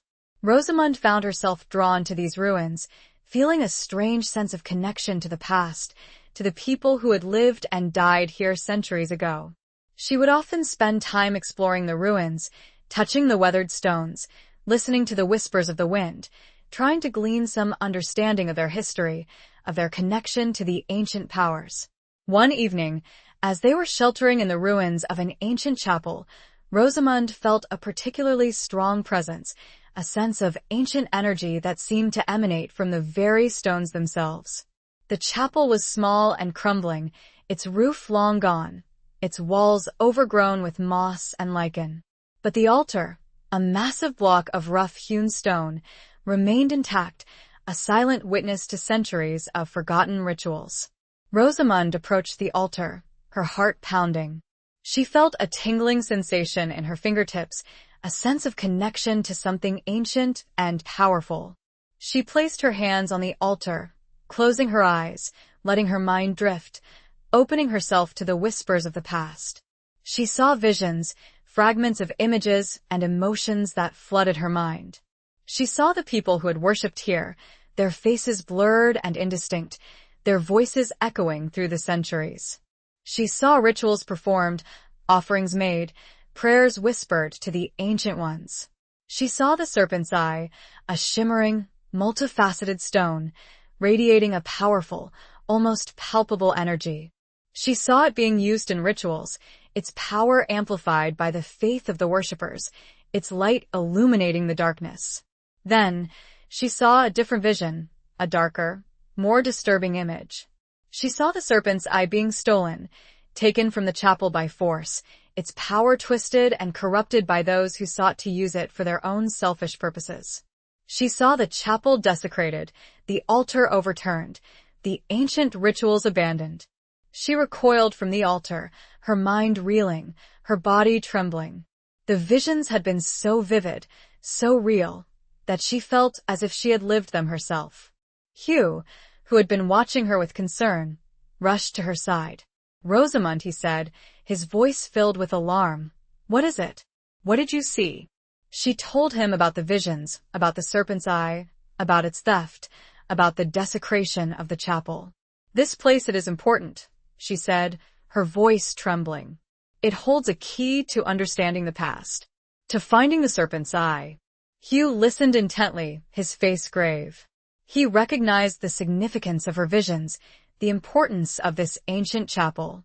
"We must search this place," he said. "There may be clues hidden here, something that will lead us to the hidden valley."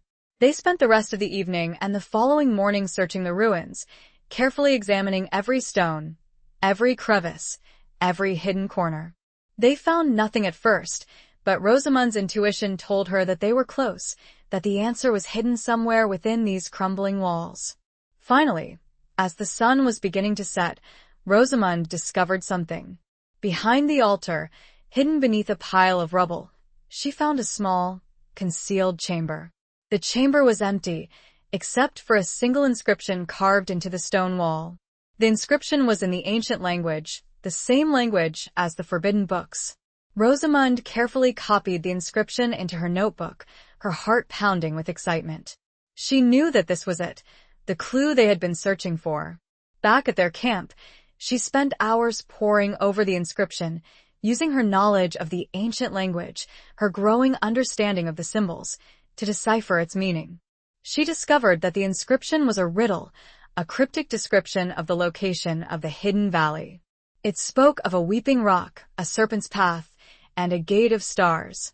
Rosamund realized that these were not just metaphorical descriptions, but actual landmarks, physical features of the landscape that they could use to find the hidden valley.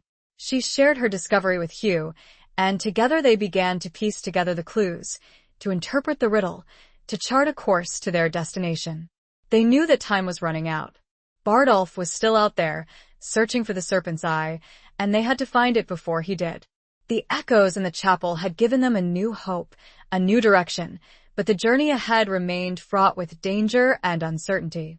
The weight of their responsibility, the fate of Northwood, rested on their ability to solve the riddle, to find the hidden valley, and to secure the serpent's eye before it fell into the wrong hands.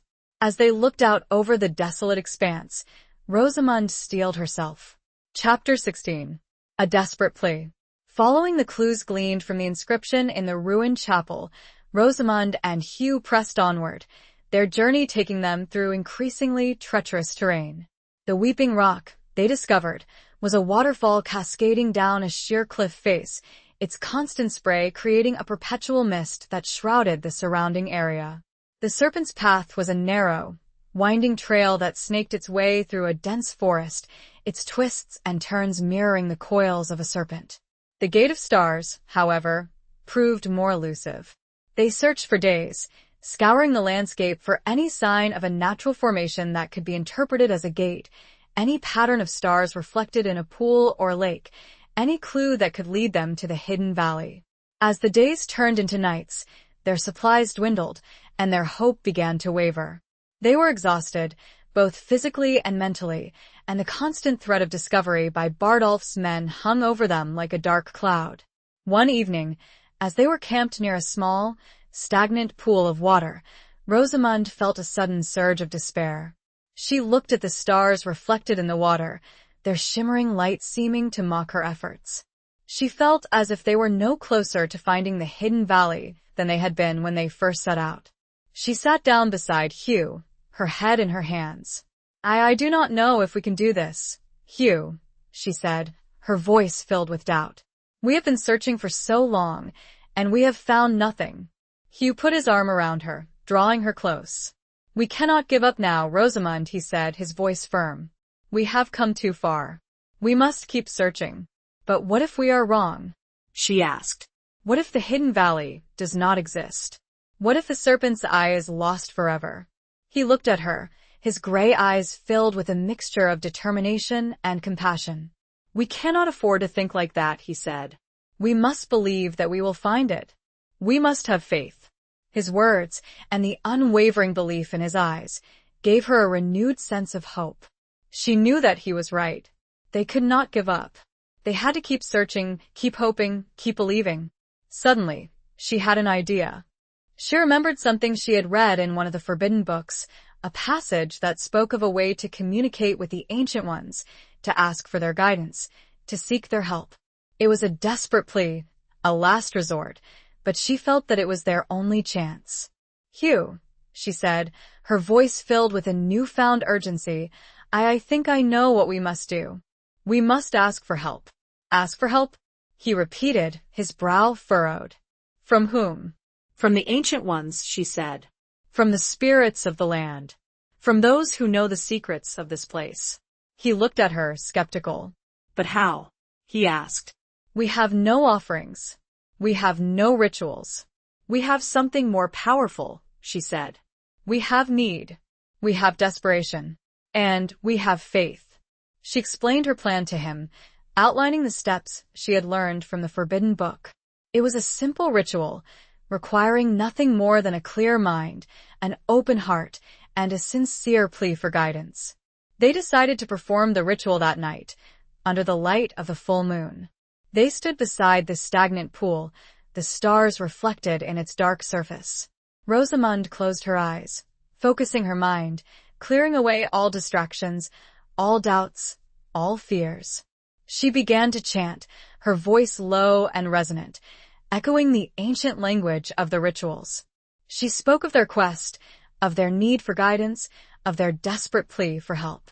She spoke of their respect for the Ancient Ones, of their willingness to honor the old ways, of their determination to protect the land from those who would misuse its power. As she chanted, she felt a familiar tingling sensation, a sense of connection to the ancient powers, to the spirits of the land. She felt as if she were reaching out across the veil between worlds, touching something ancient and powerful, something that could help them, or destroy them. She opened her eyes and looked at Hugh, who was watching her with a mixture of apprehension and hope. She saw the stars reflected in his eyes, mirroring the stars in the pool, creating a sense of connection, of unity, of shared destiny. Then she saw something else.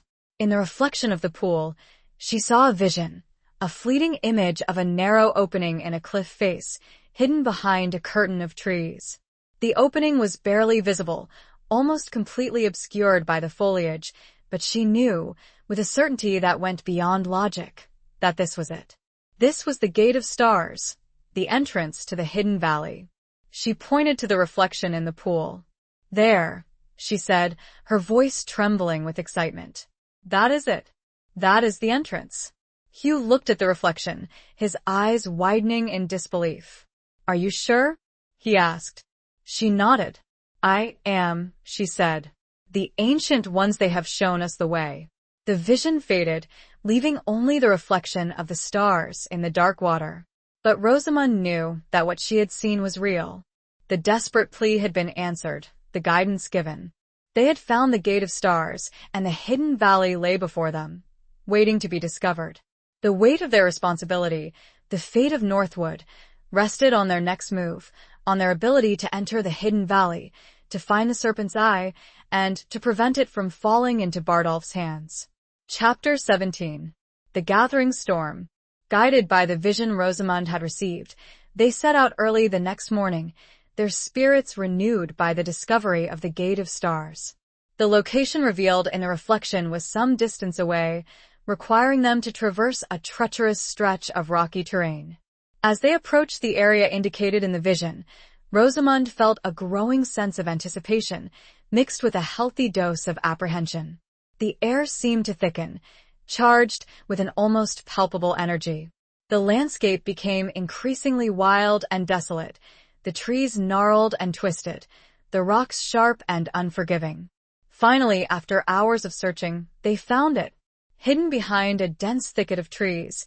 Just as Rosamund had seen in the vision, was a narrow opening in a cliff face, a fissure in the rock that was barely wide enough for a person to pass through. It was the entrance to the hidden valley, the Gate of Stars. Hugh drew his sword, his expression grim. Be ready for anything, he said.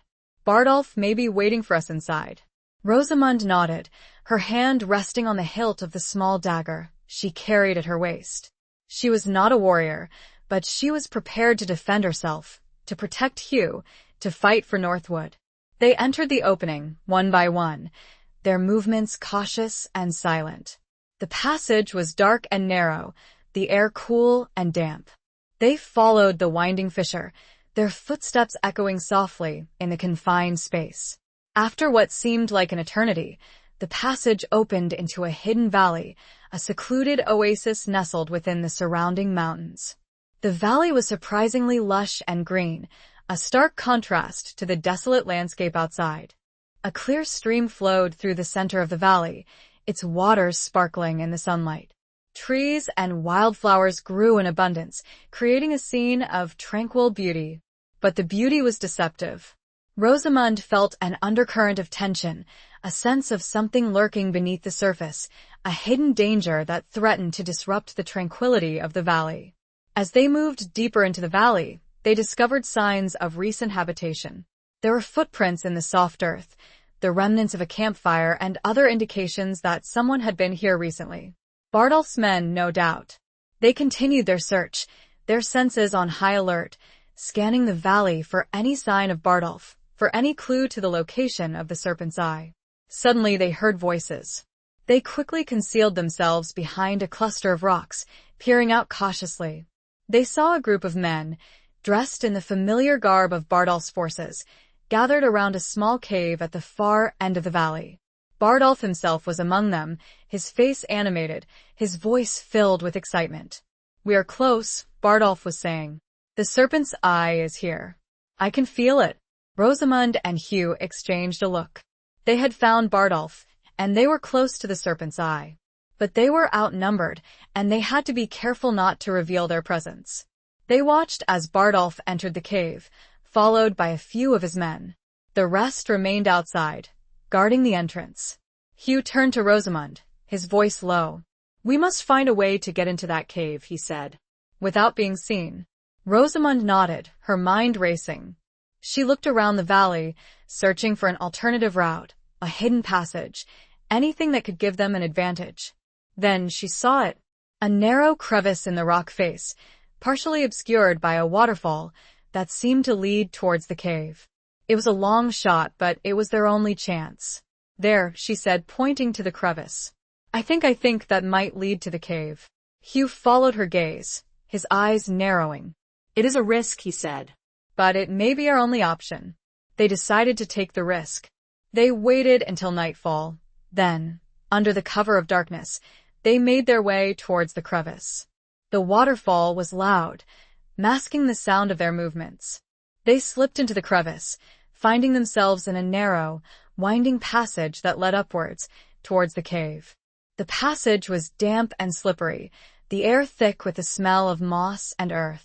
As they neared the end of the passage, they heard voices again. They were close to the cave, close to Bardolph, close to the Serpent's Eye. They reached a small opening, a crack in the rock face that overlooked the cave. They peered through the opening, their hearts pounding. They saw Bardolph, standing before a large stone altar, holding the Serpent's Eye in his hands. The relic was even more magnificent than Rosamund had imagined, a shimmering, multifaceted stone that radiated a powerful, almost palpable energy. Bardolph was chanting, his voice echoing through the cave, invoking the Ancient Ones, seeking to harness the power of the Serpent's Eye. Rosamund and Hugh knew that they had to act quickly. They had to stop Bardolph before he could unleash the full power of the relic, before he could cause untold damage. The gathering storm of ancient power and human ambition was about to break, and they were caught in the center of it, their courage and their love their only weapons against the darkness that threatened to engulf them. Chapter 18. Trials by Firelight. Rosamund and Hugh knew they had to act swiftly. Bardolph, empowered by the Serpent's Eye, was on the verge of unleashing a power he couldn't possibly control. They couldn't afford to wait. They had to disrupt the ritual, to seize the relic before irreparable damage was done. "We have to go in," Rosamund whispered, her voice tight with urgency. "There's no other way." Hugh nodded, his face set in a grim mask of determination. "Stay close to me," he said, drawing his sword. "And be ready for anything." They slipped through the opening, emerging into the cave just as Bardolph reached a crescendo in his chanting. The air crackled with energy, the serpent's eye pulsing with an eerie, otherworldly light. "Bardolph!" Hugh roared, his voice echoing through the cavern. Bardolph whirled around, his eyes wide with surprise and fury. He clutched the serpent's eye to his chest, his face contorted in a snarl. "Fitzalan," He spat. "you dare interrupt my ritual? You have no right to that power, Bardolph," Hugh said, advancing towards him. "The serpent's eye belongs to Northwood, to the Ancient Ones, not to you." "It belongs to whoever can wield it," Bardolph retorted, his voice rising. "And I am the one who can." He raised the serpent's eye, focusing its power, directing it towards Hugh. A beam of blinding light shot from the relic, striking the ground near Hugh's feet. The stone exploded, sending fragments of rock flying through the air. Hugh dodged the blast, his sword raised. "This ends now, Bardolph," he said, his voice cold and resolute. The two men engaged in a fierce duel, their swords clashing in the confined space of the cave. The air was thick with the smell of ozone, the energy from the serpent's eye adding an almost supernatural intensity to the fight. Rosamund, meanwhile, was not idle. She knew that she couldn't match Bardolph's men in a direct confrontation, but she had other skills, other resources. She focused her mind, drawing upon her connection to the ancient powers, to the spirits of the land. She began to chant, her voice low and resonant, echoing the ancient language of the rituals. She spoke of balance, of harmony, of the need to protect the land from those who would misuse its power. She called upon the Ancient Ones, not to grant her power, but to restrain Bardolph, to disrupt his connection to the serpent's eye. As she chanted, she felt a surge of energy, a tingling sensation that ran through her body. The air around her seemed to shimmer, the shadows in the cave dancing and swirling. Bardolph, distracted by Rosamund's chanting, faltered in his attack. Hugh seized the opportunity, disarming him with a swift, precise movement. The serpent's eye fell from Bardolph's grasp, rolling across the floor of the cave. Before either man could retrieve it, Rosamund stepped forward, her eyes fixed on the relic. She reached out, her hand hovering over the shimmering stone. "No," Bardolph screamed. "Don't touch it. You don't know what you're doing." Rosamund ignored him. She closed her eyes, focusing her mind, channeling her energy, her connection to the ancient powers. She touched the serpent's eye, and a surge of power flowed through her, a raw, untamed energy that threatened to overwhelm her. She felt the Ancient Ones, their presence surrounding her, guiding her, protecting her.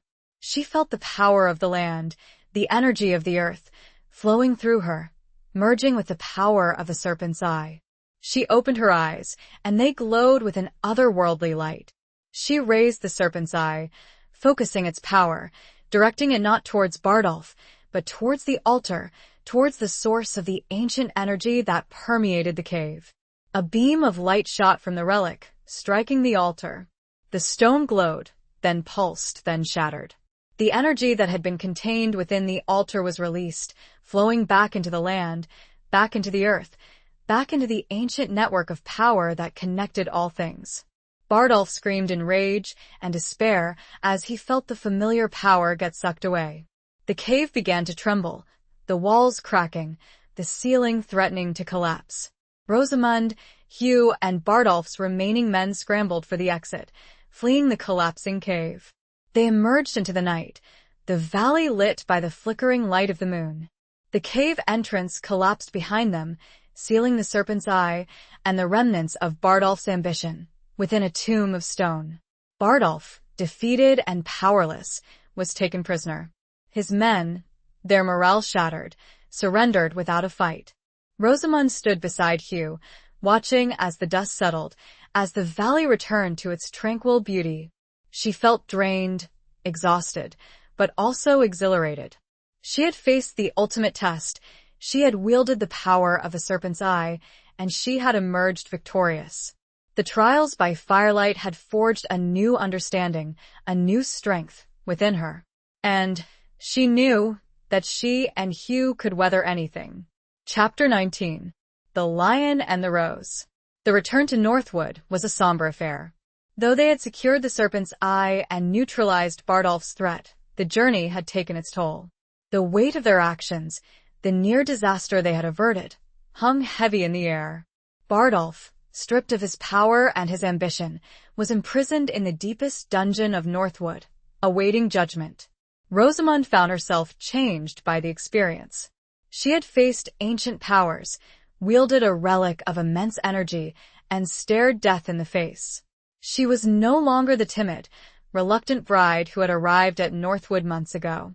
She had found her strength, her voice, her purpose. Hugh, too, was different. The burden of his father's legacy, the weight of the broken pact, had been lifted. He seemed lighter, freer, his characteristic reserve softened by the shared ordeal, by the undeniable bond that had formed between him and Rosamund. The people of Northwood greeted their return with a mixture of relief and awe. They had heard whispers of the events in the Hidden Valley, of Rosamund's courage, of Hugh's unwavering determination. They saw in Rosamund not just their lady, but a protector, a savior, a woman who had stood between them and destruction. Alara, ever the pragmatist, met them with a mixture of relief and a subtle, almost imperceptible, "I told you so" in her eyes. She had always known, it seemed, that Rosamund was more than she appeared. In the days that followed, Rosamund and Hugh worked together to restore order to Northwood, to heal the wounds that Bardolph's betrayal had inflicted. They held a council, gathering the elders of the community, the men-at-arms, the representatives of the various households that owed allegiance to Northwood. Hugh, with Rosamund at his side, addressed the council, his voice strong and resolute. He spoke of the dangers they had faced, of the sacrifices that had been made, of the need to remain vigilant, to protect Northwood from any future threats. He also spoke of a new vision for Northwood, a vision of strength through unity, of respect for the old ways, but also of openness to new ideas, new alliances. He spoke of a future where Northwood would not just be a fortress against the world, but a beacon of hope, a center of trade and prosperity, a place where the ancient traditions and the demands of a changing world could coexist in harmony. Rosamund, too, addressed the council, her voice clear and confident. She spoke of her own journey, of her growing understanding of the ancient powers, of her commitment to protecting the land, to honoring the spirits of the North. She spoke of the importance of balance, of the need to respect the power of the earth, but also to harness it responsibly, to use it for the good of all, not just for the benefit of a select few. Her words resonated with the people of Northwood, inspiring them with a renewed sense of hope, a renewed sense of purpose. They saw in her a leader, a guide, a woman who could bridge the gap between the ancient traditions and the challenges of the modern world. After the council, Hugh and Rosamund found themselves alone in their chambers. The events of the past weeks had left them both exhausted, but also closer than ever before. Hugh turned to Rosamund, his gray eyes filled with a tenderness she had rarely seen before. "You were magnificent, Rosamund," he said, his voice soft. "You saved us all." Rosamund smiled, a genuine smile that reached her eyes. "We saved each other, Hugh," she said. "We did it together." He reached out, his hand gently cupping her cheek. His touch was warm, reassuring, a silent acknowledgement of the bond that had formed between them, a bond forged in fire, in danger, in shared adversity. I underestimated you, Rosamund," he said, his voice filled with a mixture of regret and admiration. "I thought you were just a noblewoman, a pawn in my father's game. I was wrong. And I underestimated you, Hugh," Rosamund replied. "I thought you were just a cold, distant knight, a man obsessed with duty and honor. I, too, was wrong." They looked at each other, their eyes meeting, their hearts beating in unison. The unspoken words, the unacknowledged feelings, hung in the air between them, a silent testament to the love that had blossomed in the midst of chaos, a love that had grown stronger with each passing challenge. He leaned in, his lips brushing against hers, a tentative, hesitant kiss that quickly deepened, becoming a passionate embrace, a physical expression of the emotional connection that had been forged between them. It was not just a kiss of passion, but a kiss of gratitude, of respect, of shared triumph. It was a kiss that sealed their bond, that acknowledged their love, that promised a future filled with hope, with strength, with a shared commitment to protecting Northwood, to building a better world, together. The lion and the rose, strength and beauty, duty and love, had finally intertwined, their destinies forever linked, their future unwritten, but filled with the promise of a love that had blossomed in the heart of the North, a love that would endure, a love that would conquer all. Chapter 20. A Kingdom's Fate. The news of Bardolph's defeat and the securing of the Serpent's Eye reached far beyond the borders of Northwood. The tale of Lady Rosamund's courage and her connection to the ancient powers spread like wildfire, carried by travelers, merchants, and minstrels, transforming her into a figure of legend, a woman who had defied expectations and saved her people from destruction. The king, hearing of these events, summoned Hugh and Rosamund to court. He was a wise and just ruler, known for his pragmatism and his respect for the ancient traditions of the North. He had been concerned about Bardolph's growing ambition, about the rumors of his dabbling in forbidden magic, and he was relieved to hear that the threat had been neutralized. The journey to the king's court was a stark contrast to their previous travels. They were escorted by a royal guard, treated with deference and respect, welcomed as heroes in every village and town they passed through. Rosamund, once a reluctant bride, a pawn in a political game, was now hailed as a savior, a woman of power and influence. At court, they were greeted with ceremony and pomp. The king received them in the great hall, surrounded by his advisors, his nobles, his courtiers. He listened intently as Hugh and Rosamund recounted the events at Northwood, the battle in the Hidden Valley, the securing of the Serpent's Eye. The king was particularly interested in Rosamund's connection to the ancient powers, in her ability to communicate with the spirits of the land, to wield the power of the Serpent's Eye without succumbing to its corrupting influence. Lady Rosamund, he said, his voice filled with respect, you possess a rare gift, a gift that could be of great benefit to the realm. You have shown courage, wisdom, and a deep understanding of the ancient traditions of the North. I would ask for your counsel, your guidance, in matters that concern the balance between the old ways and the new. Rosamund, though initially intimidated by the grandeur of the court, found her voice, her confidence bolstered by Hugh's unwavering support. She spoke of the need to respect the ancient powers, to protect the land, to honor the spirits of the North, but also to embrace progress, to adapt to the changing world, to build a future where tradition and innovation could coexist in harmony. Her words resonated with the king, with his advisors, with the entire court. They saw in her a leader, a visionary, a woman who could bridge the gap between the past and the future, a woman who could help guide the kingdom towards a new era of peace and prosperity. The king offered Rosamund a position on his council, a seat of power and influence that would allow her to shape the future of the realm. It was an unprecedented offer, a testament to her extraordinary abilities, to the respect she had earned through her courage and her wisdom. Rosamund, however, hesitated. Her heart was in Northwood, with Hugh, with the people she had sworn to protect. She could not abandon them, not now, not when they needed her most. She thanked the king for his offer, but she respectfully declined. She explained her commitment to Northwood, her desire to remain with her husband, to continue to serve her people, to protect the ancient traditions of the North. The king, though disappointed, understood her decision. He respected her loyalty, her dedication to her home, to her people. He offered a compromise. He would grant Northwood greater autonomy, greater independence, in exchange for Rosamund's continued counsel, her guidance in matters concerning the ancient powers, the balance between the old ways and the new. Rosamund and Hugh accepted the king's offer. It was a victory, not just for Northwood, but for the entire North. It was a recognition of the importance of the ancient traditions, of the need to respect the power of the land, of the wisdom of those who could bridge the gap between the past and the future. They returned to Northwood, not as subjects of the king, but as allies, as partners in shaping the fate of the kingdom. They were greeted as heroes, their return celebrated with feasting and rejoicing. Rosamund and Hugh, standing side by side on the battlements of Northwood, looked out over the land they had sworn to protect, the land they had come to love. The sun was setting, casting a golden glow on the rolling hills, on the turbulent sea, on the ancient stones that held the secrets of the past. They knew that their journey was far from over. There would be new challenges, new threats, new obstacles to overcome.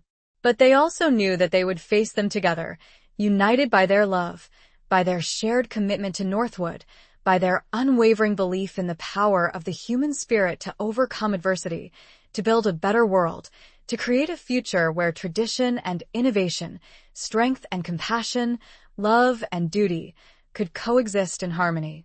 A kingdom's fate rested not on the shoulders of a king alone, but on the intertwined destinies of a knight and his lady, a lion and a rose, bound together by a love forged in the heart of the North. Epilogue. Years passed, and the seasons turned at Northwood. The scars of Bardolph's treachery faded, replaced by a new era of peace and prosperity. Rosamund and Hugh ruled wisely and justly, their names whispered with reverence throughout the North, their legacy etched in the stones of the ancient castle and in the hearts of their people. Rosamund, true to her word, continued to serve as a bridge between the old ways and the new.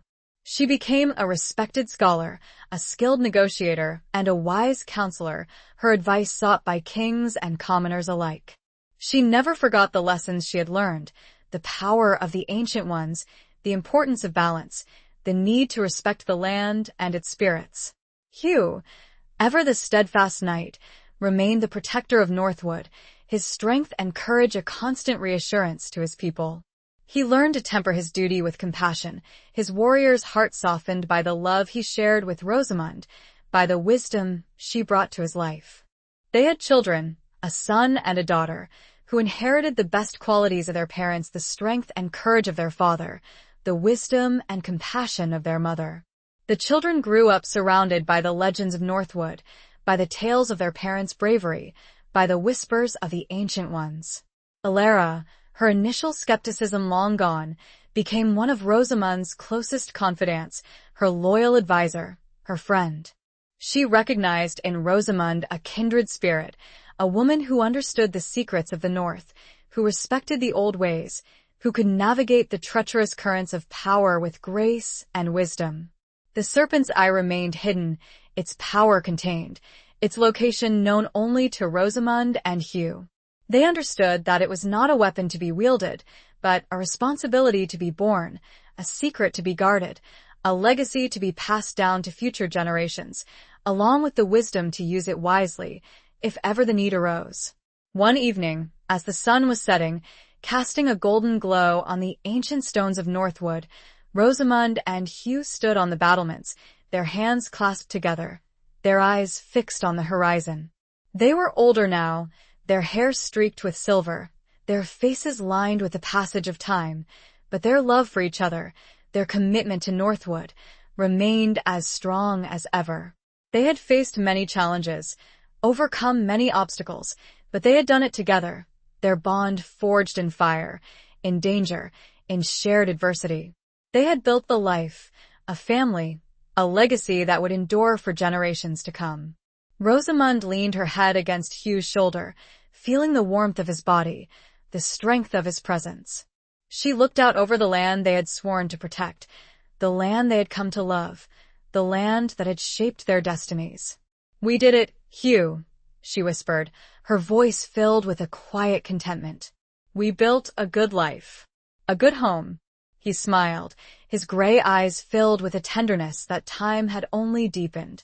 "We did, my love," he said, "and we did it together." The wind whispered through the stones, carrying the echoes of the past, the whispers of the ancient ones, the promise of the future. The sun dipped below the horizon, painting the sky in hues of orange and purple, a final, breathtaking display of beauty and power. And as the stars began to appear one by one, in the darkening sky, Rosamund and Hugh stood together, silhouetted against the fading light, two figures bound by love, by duty, by a shared destiny, their story a testament to the enduring power of the human spirit, a legend whispered on the winds of the north, a tale of a knight and his lady, a lion and a rose, who had found love and purpose in the heart of a wild and ancient land. The end.